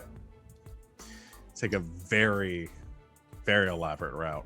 At one Back point, he to- turns the corner and then just summons Tortoise to like yeet him onto a roof. That whole disappear in the alley thing. Perfect. I imagine like Tortoise like you like throws you up a little bit and then like reappears a little bit up and like throws you back up a little bit. Like Mhm. yeah. It's that scene out of Final Fantasy Advent Child with Cloud going up to strike Bahamut. Yeah. God, we're nerds. Okay. Yeah. You make a very long route home, but eventually you arrive back at the North Star. We're gonna go ahead and take our break here. And we will come back to finish out our session. So everyone stick with us for a little bit. And we will be back very soon to see how this all turns out.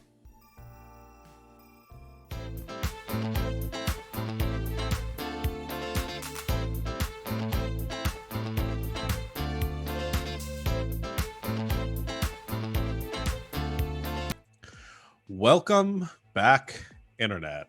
Thanks for joining us and hanging out with us on our break. We're going to get back into the game. We're playing Star Power. Things are getting wild. So yeah, we're going to kick back off with Feng as you come rushing into the doors of the North Star. Little shop bell ringing above your head. Gonna walk into the back room with the kitchen, put the noodles away, and kind of peek out for any customers. If there are none, just hollers up, "Hey, Grandpa, Yeah. you wouldn't happen to have like a silver pyramid in stock?" There's a long pause. What are you on about? Turns out that these guys are looking for it, and we kind of need to chuck that sumbitch into the Mirage.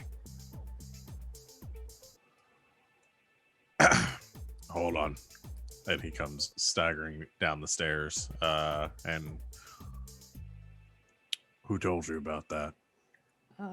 Their boss, David Constantine, said his family has one. He's located another.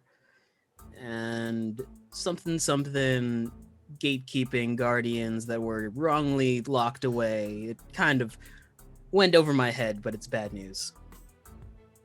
Shit. Hey, Damn it, son of a bitch. you want to know what the kicker is? What? They've got a diviner. Ah, damn it.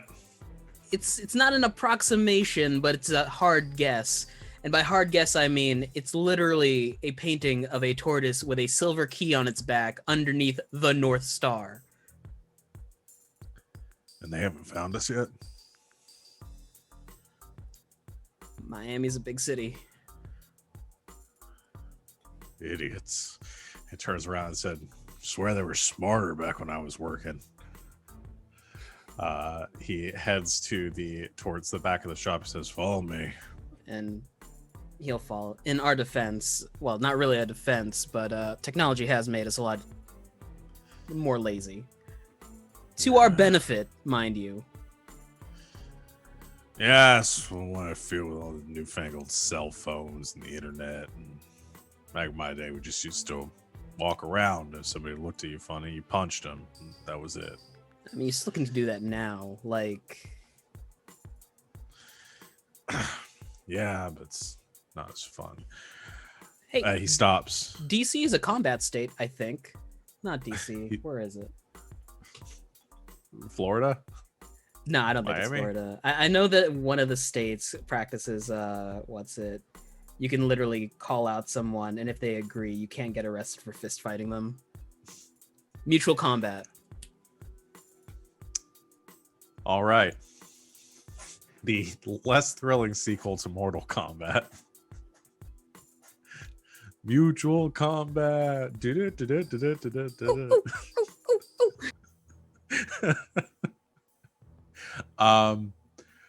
Okay, he stops before getting in the back of the shop. He turns around. He says, "Where are the others at?" They're still at the meeting place. I told them that I had to get back to work. Thought I would get ahead of the game and warn you. You trust him, right? I've worked with them long enough, yeah. Get him in here. I don't want to have to talk about this twice. They'll be here soon. You want to smash cut to everyone getting back to the North Star, or anyone going anywhere else first? Probably want to go to use your noodle and look stuff up. You guys actually show up with more noodles. Fang's got 5 orders of noodles in the back, and you guys show up with more. Ooh. We're not gonna tell Dr. Yang about this.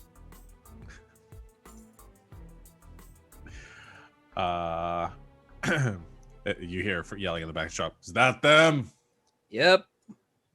Bring them back here. Walks behind the counter, opens the back door, and motions for everyone to go in. Vivi's like on a little mini laptop, and she's all like, Okay, so there's this place called North Star Seafood, and they serve turtle soup. So That's I'm illegal. thinking. Wait, what? Then we should definitely tell them that they have the pyramid, okay? Oh Same no, wait, I got it turtles. wrong. That's turtle cheesecake.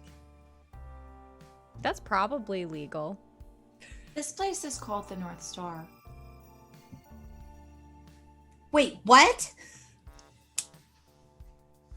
Were facepalms invented back then? You invented it. It's canon. The first facepalm right here. As you guys get to the back of the shop, you can see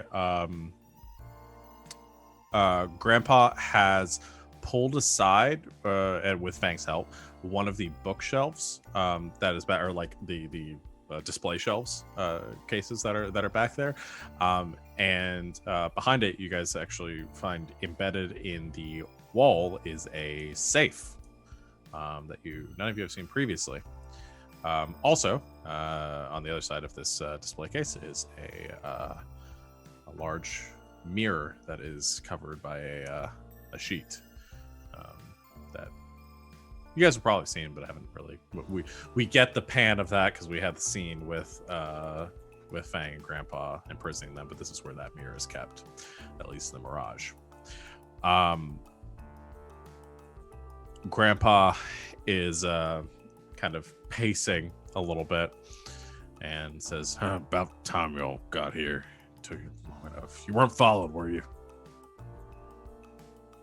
No, definitely not. Penny was at User Noodle for literally ever looking up stuff. So if anyone was following us, they're bored now. And I've been looking over my shoulder. Whoa.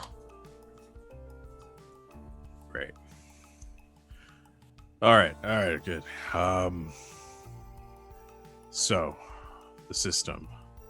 Fang told me they're looking for the keys. And you have one here. Yep. Does the Yes. door open to Godzilla? What? And also, what is Godzilla? I guess we're gonna have to watch Godzilla. So Yeah, I the have that on keys DVD. open something in the Mirage, and there's something powerful behind it. Do you know what it is? It's more than a something. It's 12 somethings. So it's definitely not Godzilla. Yeah. Oh boy. So you said he's got 2 of the keys now, or he's about to have 2. He's about to have 2. He has one in transit, one in his hands, and he doesn't know where this one is yet. Great. All right. Bit of a history lesson. So, anima users, they've been around for a long time, a real long time. Like BC, long time. Our family's been doing it for about that long. The first anima users appeared around 3,000 years ago, thereabouts. They were kind of worshipped as like gods, you could say. They had a neat trick. They could make other people like them. Usually did so with a price, with a cost, subservience, something like that. That's how our family got started. Wait, like they could give people anima? Yeah. Was that their power? No.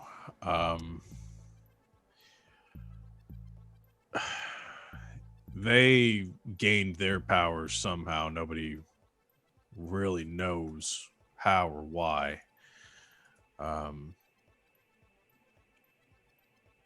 The theory is there's some sort of relic that they were able to use to give themselves the power by touching it, like a fragment of the Mirage or something. There's a lot of theory about it that our family's kind of talked about over the years, but nobody really knows exactly, and nobody's really cared enough to look into it because we just kind of do our thing.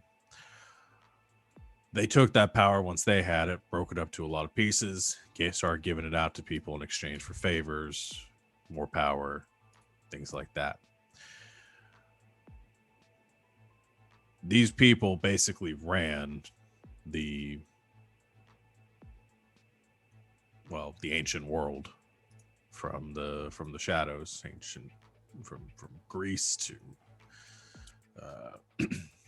to China to beginnings of Eastern Europe, everywhere. They were all over the place.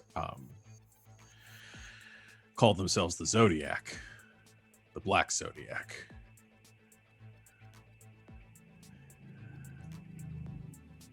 They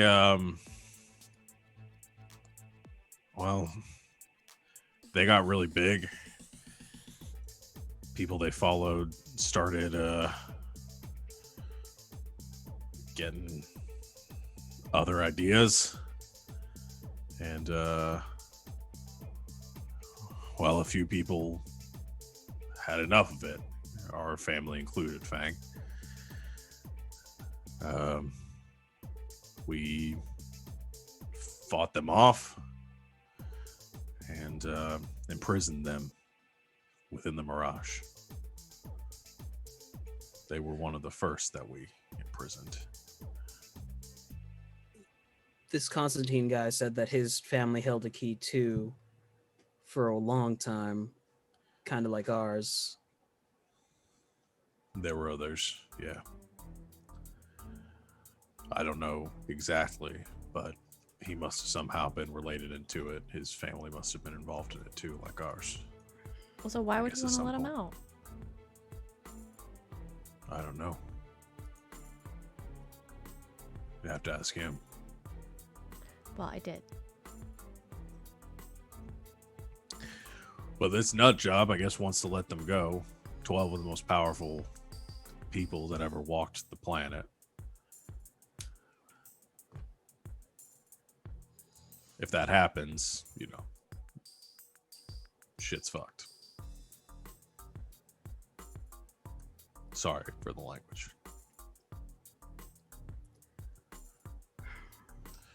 My mom says sometimes it's all you can really say. Yeah. So what are we gonna do?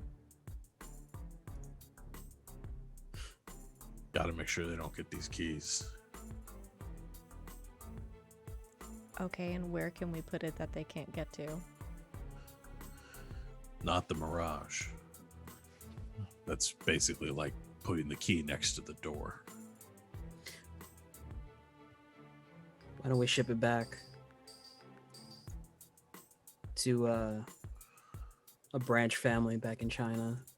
Every couple of months or so, just keep it moving. Yeah, I mean, that deals with the immediate problem. I can get it out the door, find someone who can hold on to it for a while.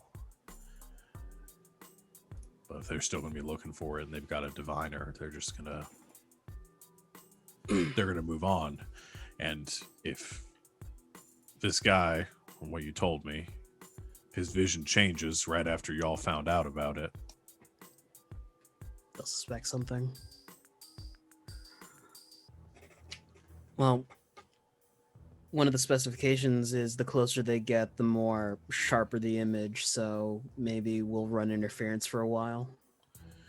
yeah, keep them away from here. I think you're going to have to deal with this Constantine guy.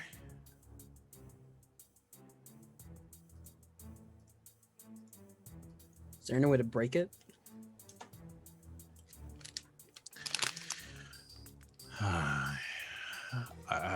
I wouldn't even know where to begin there, and even if we did, I'd be afraid of what that would cause. I don't really understand the powers that were used to make it. It's possible that that might weaken the bindings somehow. Right.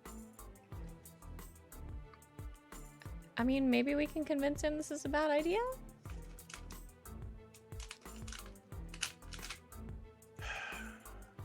Options on the table. He doesn't If you- seem... I don't know. I mean, he doesn't just seem like he's lost it. Like,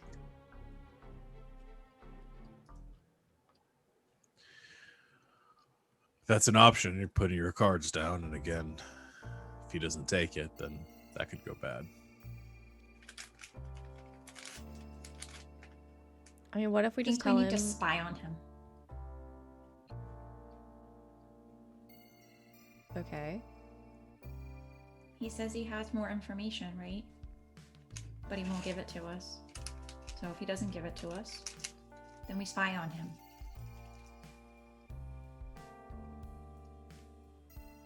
Yeah. I mean, we could just ask him. Like, if we say, we did some research, Feng's really into history, whatever, nerd stuff, and say, we found this. Don't look at me like that. You're a nerd.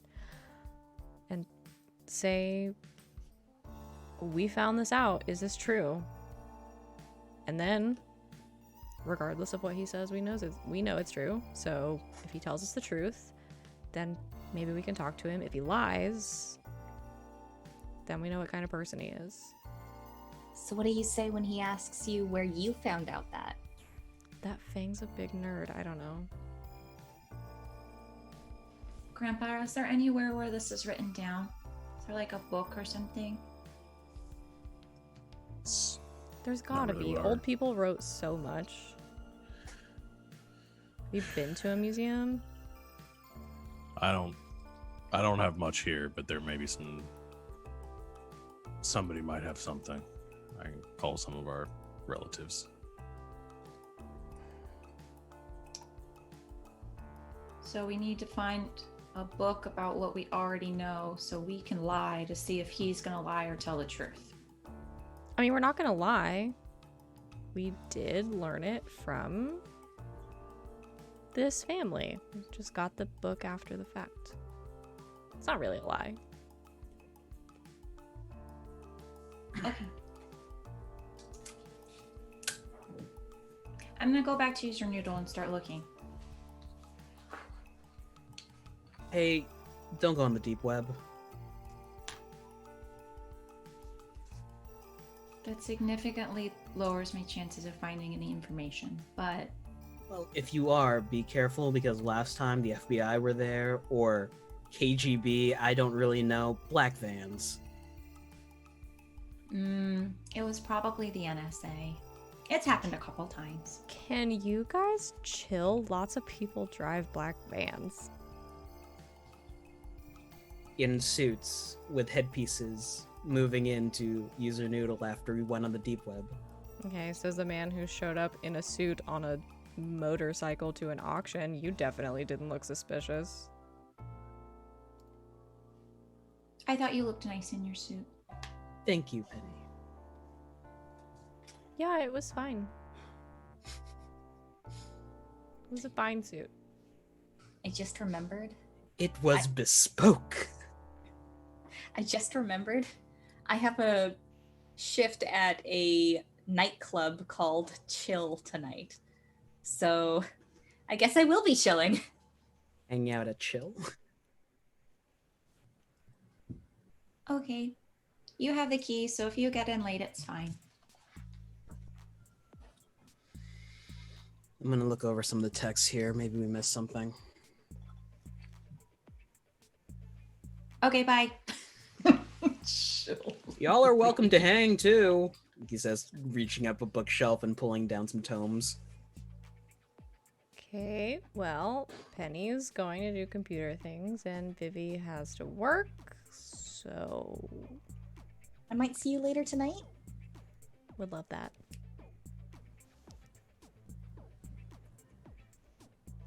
Does that mean I have to stay here and read books? If not, there's some beers in the fridge. Flip. Is there pizza left from yesterday? Yeah. We also have a butt ton of noodles, if you want to start working on that. Cool, I'll stay.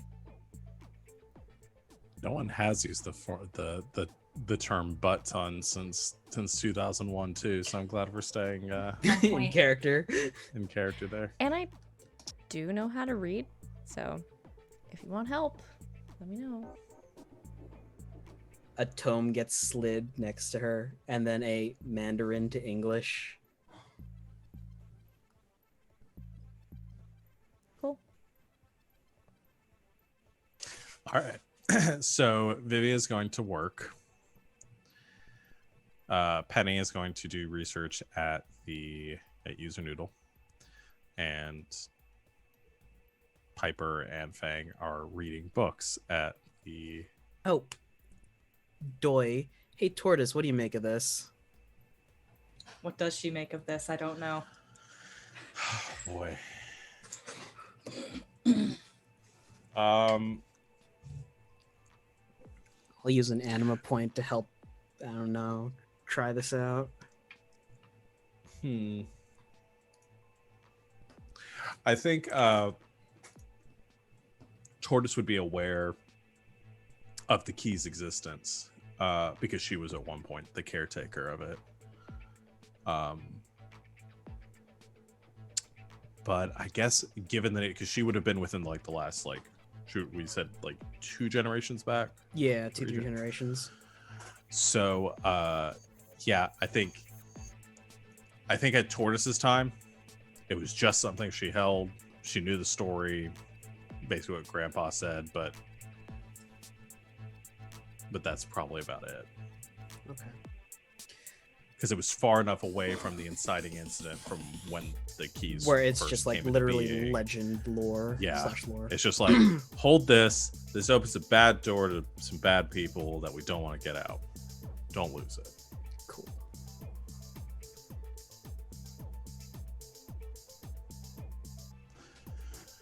So, I'm trying to decide where to start here. Definitely Vivi. Let's work out the entire scene of her working at the nightclub at Chill, and then.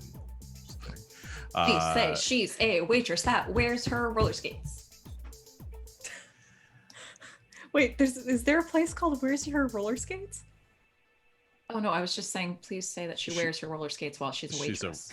She's waitressing with her roller Oh, skates she's on. bartending. Even better. But yes, she is in roller skates too. Do you guys she's know just- how much I would tip a bartender on roller skates? Right? Exactly. It's a high end place, you know, and so she has routines that she does as well. Please say she gets up on roller skates on the bar like freaking Coyote Ugly. Yes. Yes, Give this to me. Oh boy. You know what? It came out in 2000. It's relevant. Yeah. It's extremely relevant. If you do that, you can take an extra a 5G from what you make that night. These Hell boots yeah. are made for walking plays on the radio. Oh no. Terrible. I love Perfect. it. Either that or Can't Fight the Moonlight. Your choice.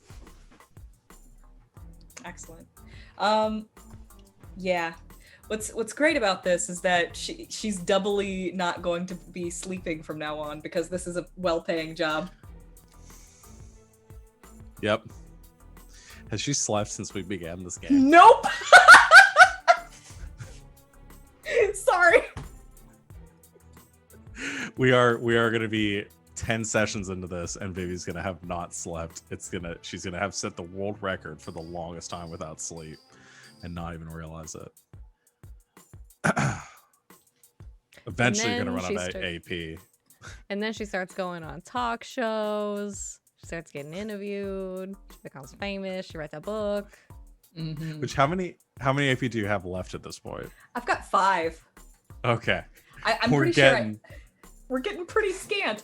I'm pretty sure I have like the lower end of AP to begin with. I've got, like, my max is 16. Yeah. Because that's yeah. We're getting close. And if you run out, that's not good. Okay, so that's Vivi's night. Make some extra money. Let's do Penny's rolls. So Penny, you are doing some internet research. Yes. Looking into what specifically? Seeing if she can find any word history, academic journals about something about the Black Zodiac. Okay. You have to filter through all the 13 ghosts. Of course, yes. Articles that come out. Did 13 Ghosts come out before 2001? Oh yeah. Well, no, the remake was in 2001. The original was like in 1960 or something. Fair enough. Yeah. Do you mean 13 ghosts? Yeah. Yes. They're Excuse they're me. 13 they're 13 and The The ghosts. 13 ghosts.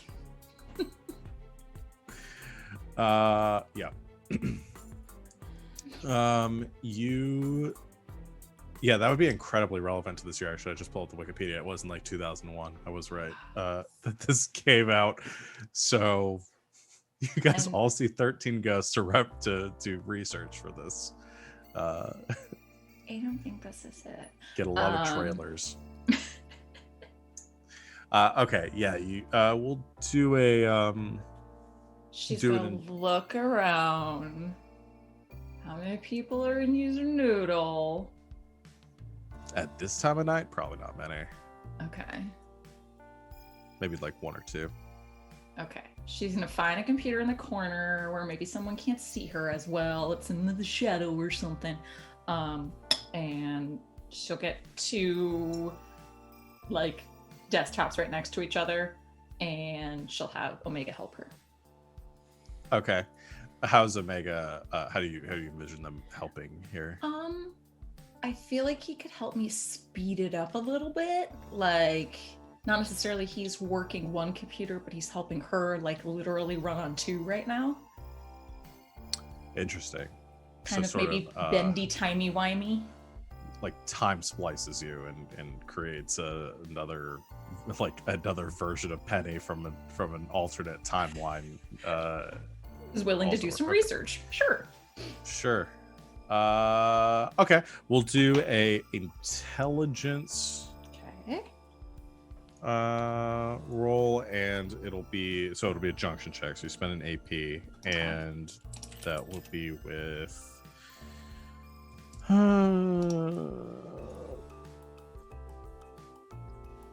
say speed. I think is because your goal here is to do this faster. So Yes. we'll say that. Okay. So that's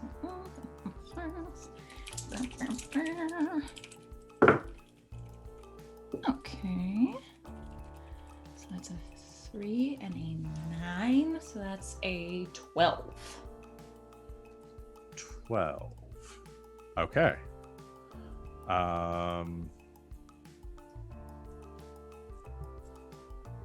Any references to the Black Zodiac? Okay.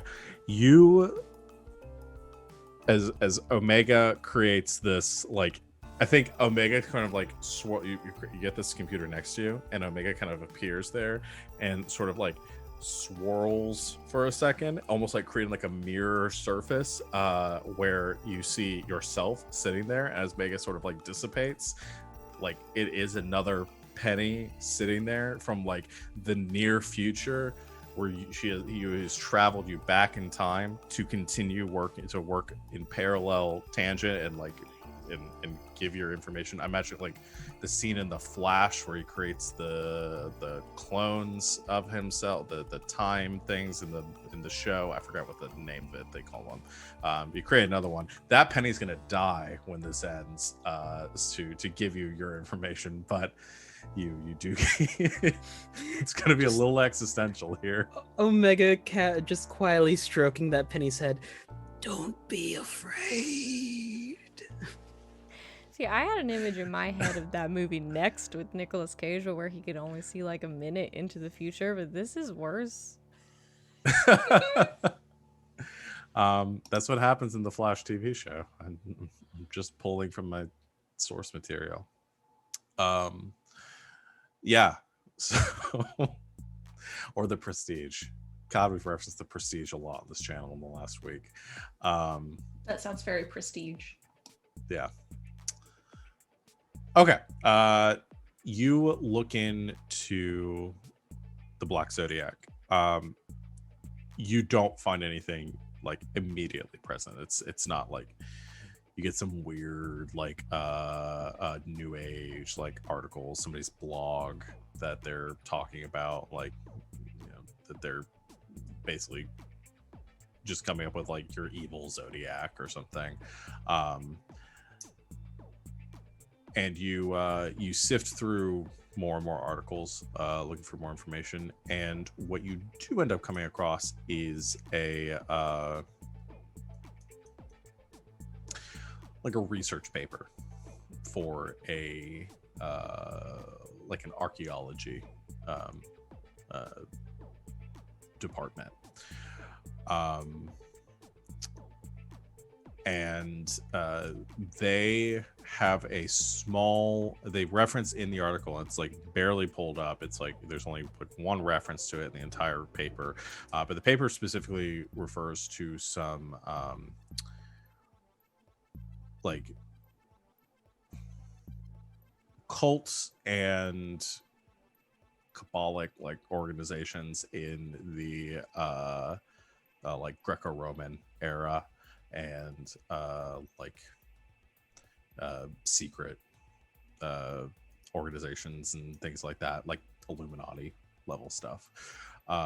And they find an account, like a parchment that they studied that has one reference that roughly translates to something like Black Zodiac. They don't really have much connection to it, but it was found in connection with a number of artifacts that were like excavated that appeared to be buried somewhere outside of like Jerusalem. And they found a small dig site. They didn't really have an idea of what it belonged, like what it was like in relation to, or the historical time frame. They're kind of like trying to date and piece that together. Most of the articles like theorizing about it. But what they do find is that included with this in this dig, they found a some human remains, some other small valuables, as well as a bronze pyramid, a relic of sorts, and a small box containing a golden like a golden brooch that was perfectly preserved, hadn't tarnished or anything at all.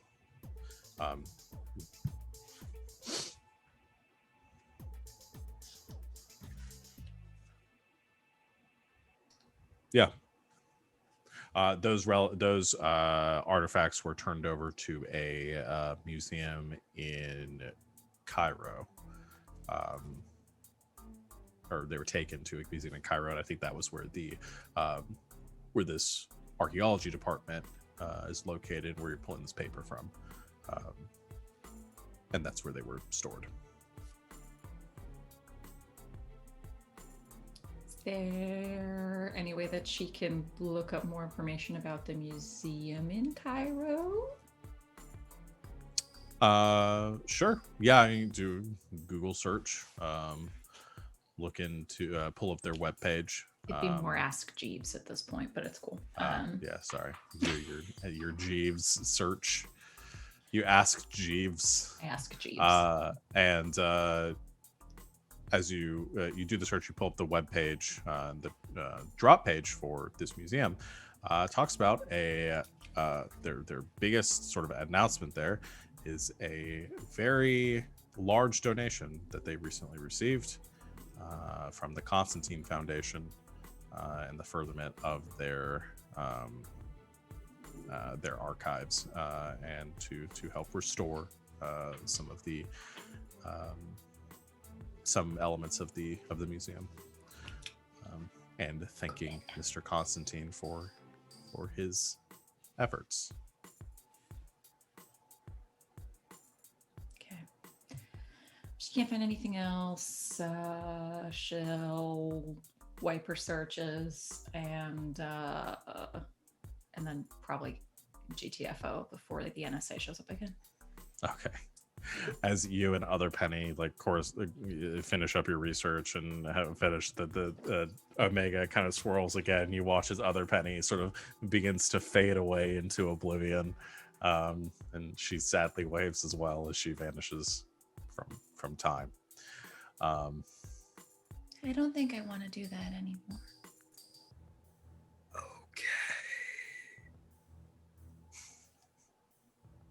She'll get out her phone and call the others.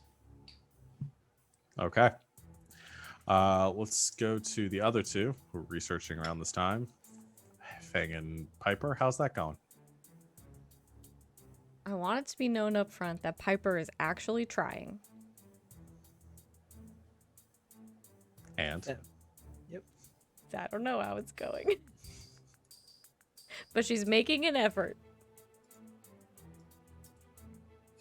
So what are you looking into? Feng? Just lore behind it. If there's any information we missed, there probably isn't much here, but whatever counts.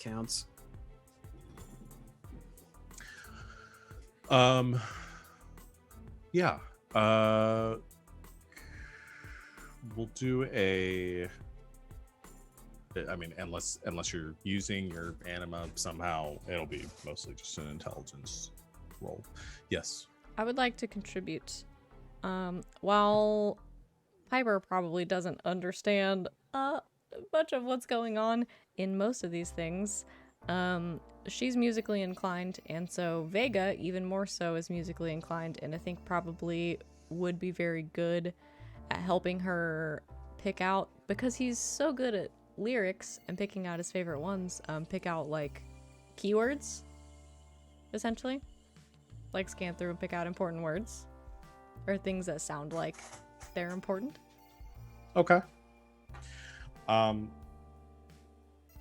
So you're more like aiding Feng's research, is what it sounds like, or are you looking for something Probably. different? Okay. The way I'll do it is like for assists and stuff. I'm just going to lower the target difficulty of the check. So, Feng, go and roll intelligence. I got a 6, which is my max. Okay, that's good though. That's what you need, or that's more than you need. You look through the journals that are kept by your father, by your grandfather. A lot of it is just firsthand accounts of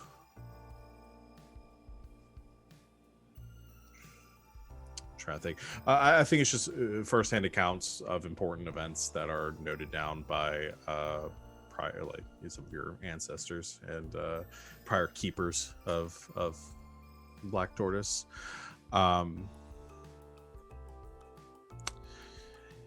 I don't think there's a lot in there about the pyramid itself because it is something that had been with your family for so long. But if there isn't a lot, is there any journal entries pertaining to an attempt to take it?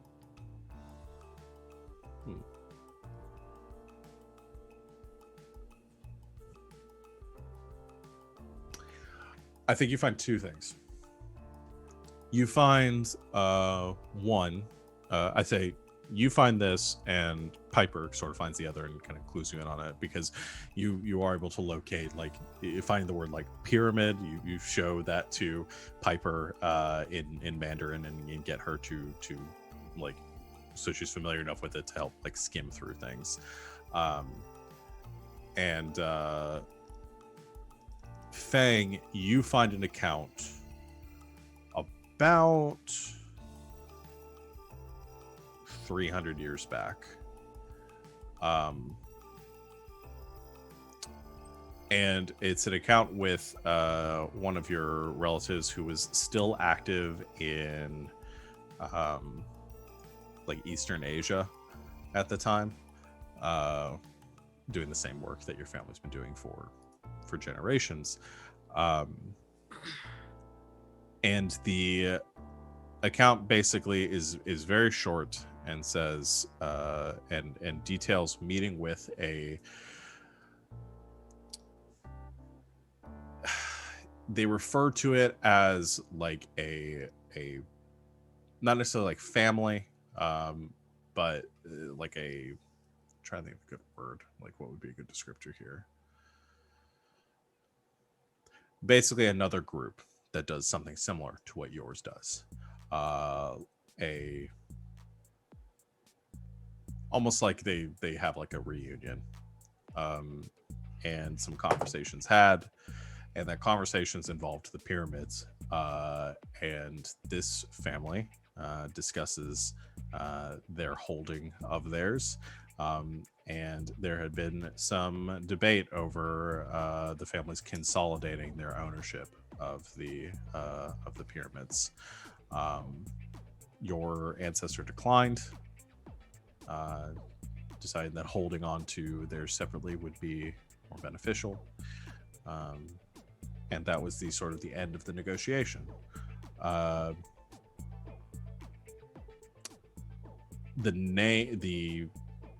The ledger, you kind of trace back a little bit, and you find a reference to this group and a name,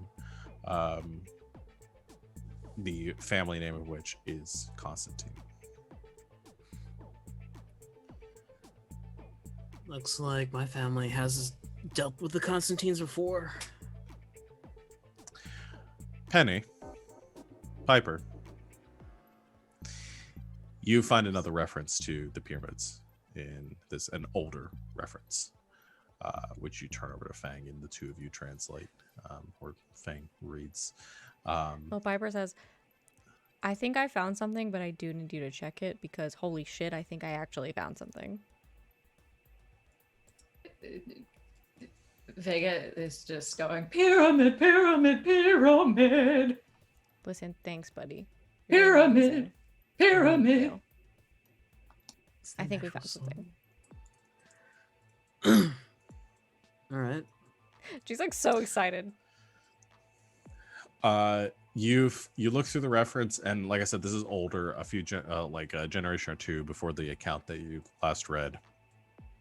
And this one discusses the sort of the transition of it's like a journal entry of somebody who recently was given or acquired the powers of Black Tortoise, and the sort of transitionary period of their ancestor passing it on to them, their relative passing it on to them. But what strikes you as odd, because this was not a part of your process, is they talk about a journey into the Mirage as part of this, utilizing the mirror,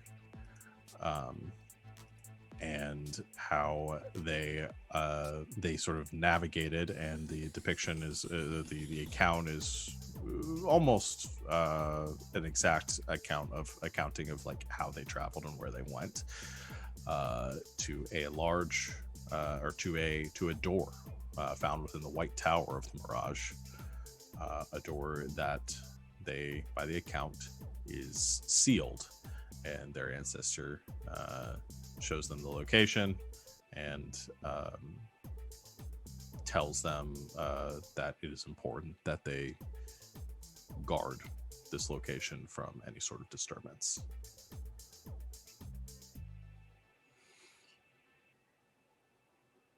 Huh. So I did find Fengel- something. Yeah.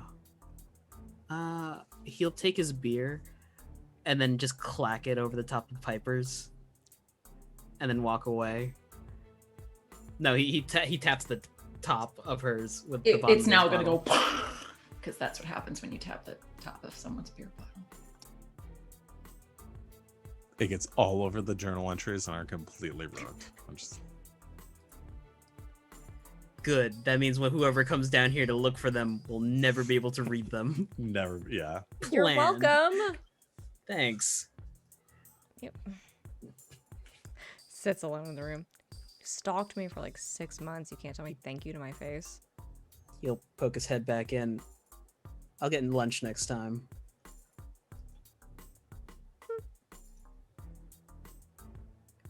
Grandpa! What? Do you It's know? late. Hey, found something. Well, Piper found something. All right. Did you know Grandpa that shifts in his chair? in past generations, our family was tasked to guard a door in the Mirage? Hmm. He'll show him the journal entry. Looks it over. Well, shit. No one ever showed me that. Great. Somebody figured probably down the line it was best no one knew where that door was. Yeah, maybe. Should probably find this.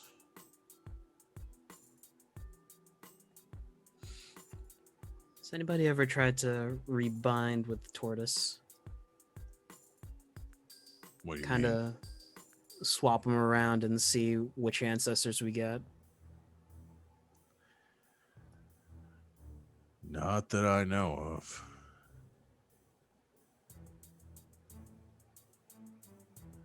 You're thinking you want to try to see if you can connect with somebody that knows more about this. Probably. Would that be an anima's anima? Boy, it's too late for me to be thinking about any of this. Well, for your peace of mind, I promise I won't do anything reckless yet. Yeah. All right. Well, we'll think about it. Let me know what you decide to do with that, because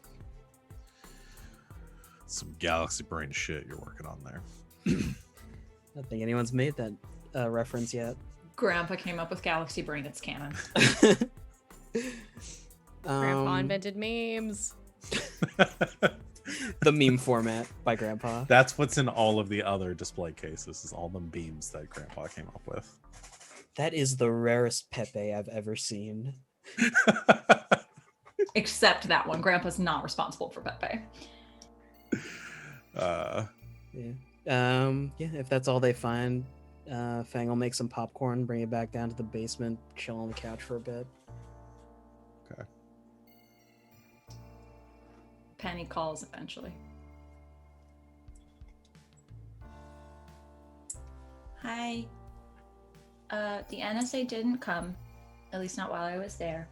And I found something out. Well, I know where the bronze one was. And might still be, if Delilah hasn't gotten it yet.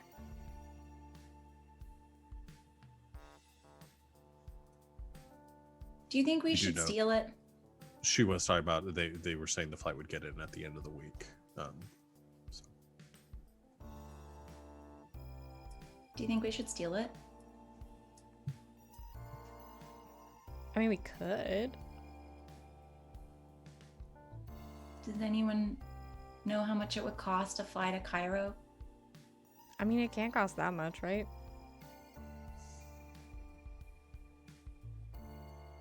I feel What is like it, it would take a $10? long time. What could it cost? $10? 10G?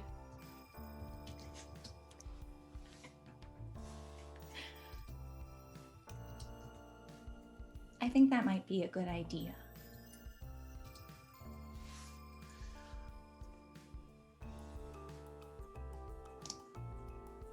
Hyper, can you pay for us to go to Cairo? I mean, I can probably pay for me to go to Cairo. I can ask my dad. Let's ask Jeeves how much plane tickets are. Okay. All right. As you guys begin to, yeah, I'm envisioning now we're about to get into a Stardust Crusaders here with you guys going to Egypt, and it's not where I envision this going. But Just one last thing. Fang's gonna stand in front of the Silver Pyramid and get a key reading from it so that he can have an approximation of what the pyramid's power hold. Okay, sure. You spend it, so essentially you want to gauge based on the construction or the aura you get for the pyramid, what kind of, like, what it could contain. Like basically the say I can basically get the aura and then judge like, oh hey, that container's leaking the same thing I saw. It's in there for tracking purposes. Okay, yeah, sure, yeah, you can spend an AP, and you have you get a reading off of the pyramid, which is similar to like an anima power basis that you get. It's a lot similar to the sort of aura you got from things in the Mirage. So yeah, you're able to pick up on that, and you feel pretty confident you could triangulate something or pick up something else with the similar aura. While you guys are looking at the phone, the plane tickets and trying to figure out travel expenses to Cairo, in hopes of intercepting this pyramid, perhaps. What I will leave us on is, hold on, I want to see how this. No, it's not the music I want to go with. We'll just go with this. Vivi, as you're finishing up your shift at the bar, chill is beginning to wind down a little bit. You're shifting back and forth on your rollerblades, serving drinks. There, you head down to get an order, and you hear somebody next to you say, "Over here." You turn and begin to go to take their order. and you see 3 black-clad individuals wearing suits and have security badges pinned to their pockets. One of them you recognize as he has some bruising on the side of his face from where he got bashed with a cart. And you see him sort of flash back his jacket a little bit where his gun is holstered, and he says, I'm going to need you to come with me, please.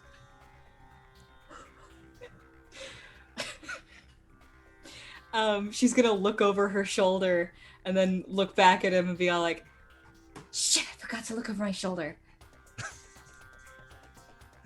And that is where we're going to end our session for tonight.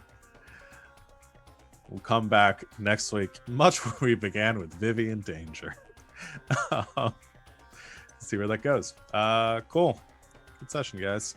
I mentioned this before the break. Sorry that was so exposition heavy. We had some stuff to get out. I'm sure it'll get much more action-packed as you guys decide what to do. And if we go to Egypt, we are just falling into the JoJo verse at that point.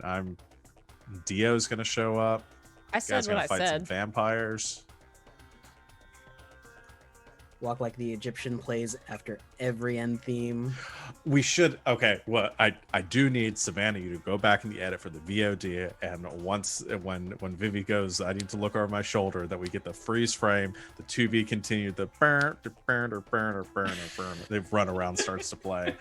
All right. I mean, yeah, I'm sure we won't get sued for that. No, we won't. We can just edit the pitch a little bit, and it's parody. Cool. All right, guys. I'll at let's least do it our and post it in Discord. Yeah, Hold please. up. Let's go and do our end of session questions real quick, and then we'll call it for tonight. Number 1. Change the music back. Did you participate in the session? Yep. Mark an XP. Number 2, did you use your anima's abilities to overcome an obstacle, challenge, or threat? A lot of you did. Is books a challenge?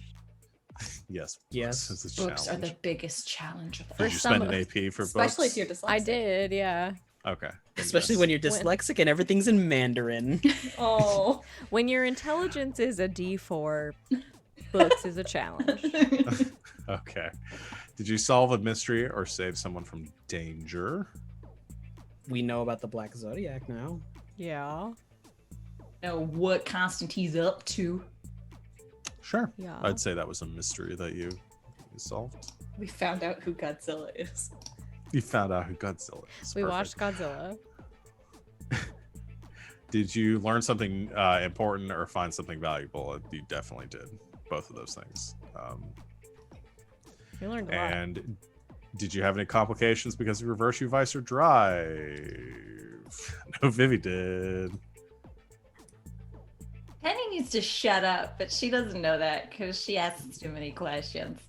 When she said antiques, I was just like, the look on RJ's face.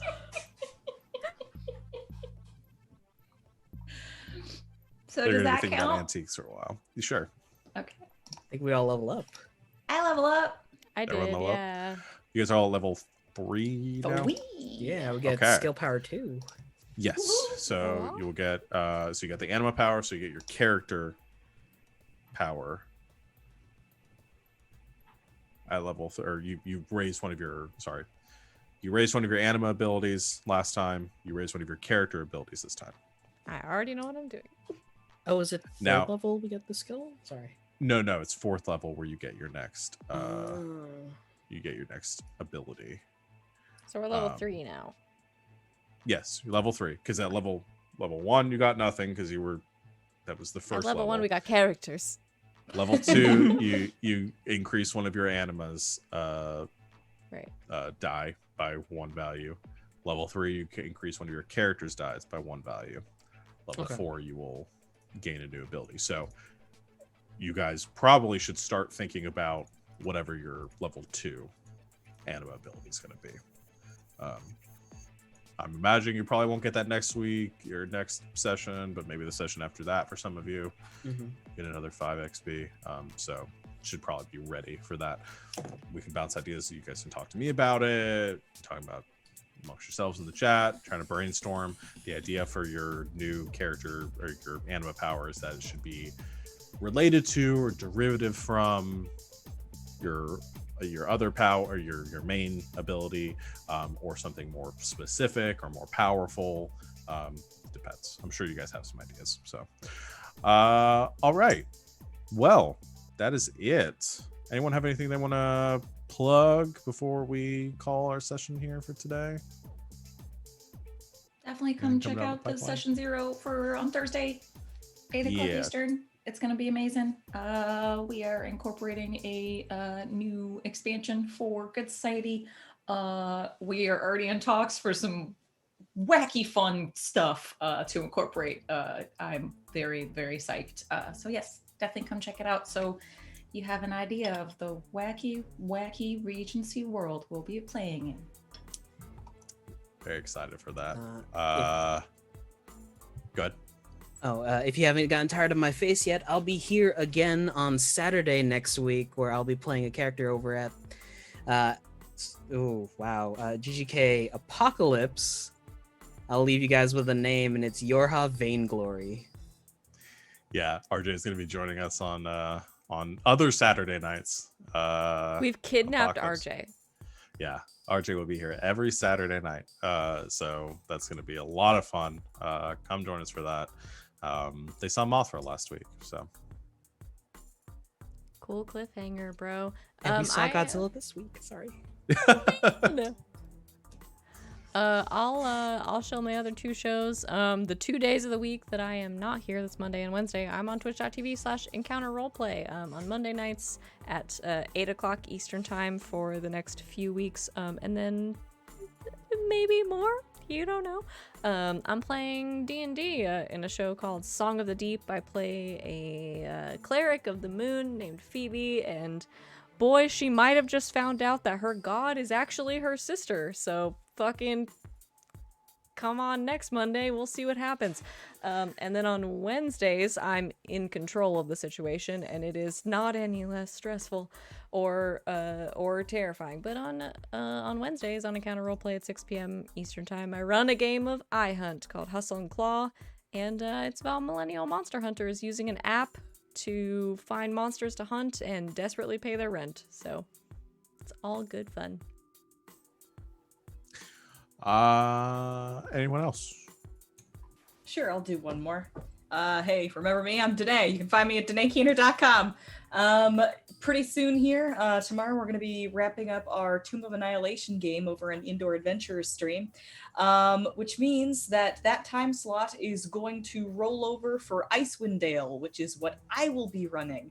And I'm very excited to go into the realm of Icewind Dale. So tune in on Sundays. I do believe that is when we're going to be doing it. And that's it for me.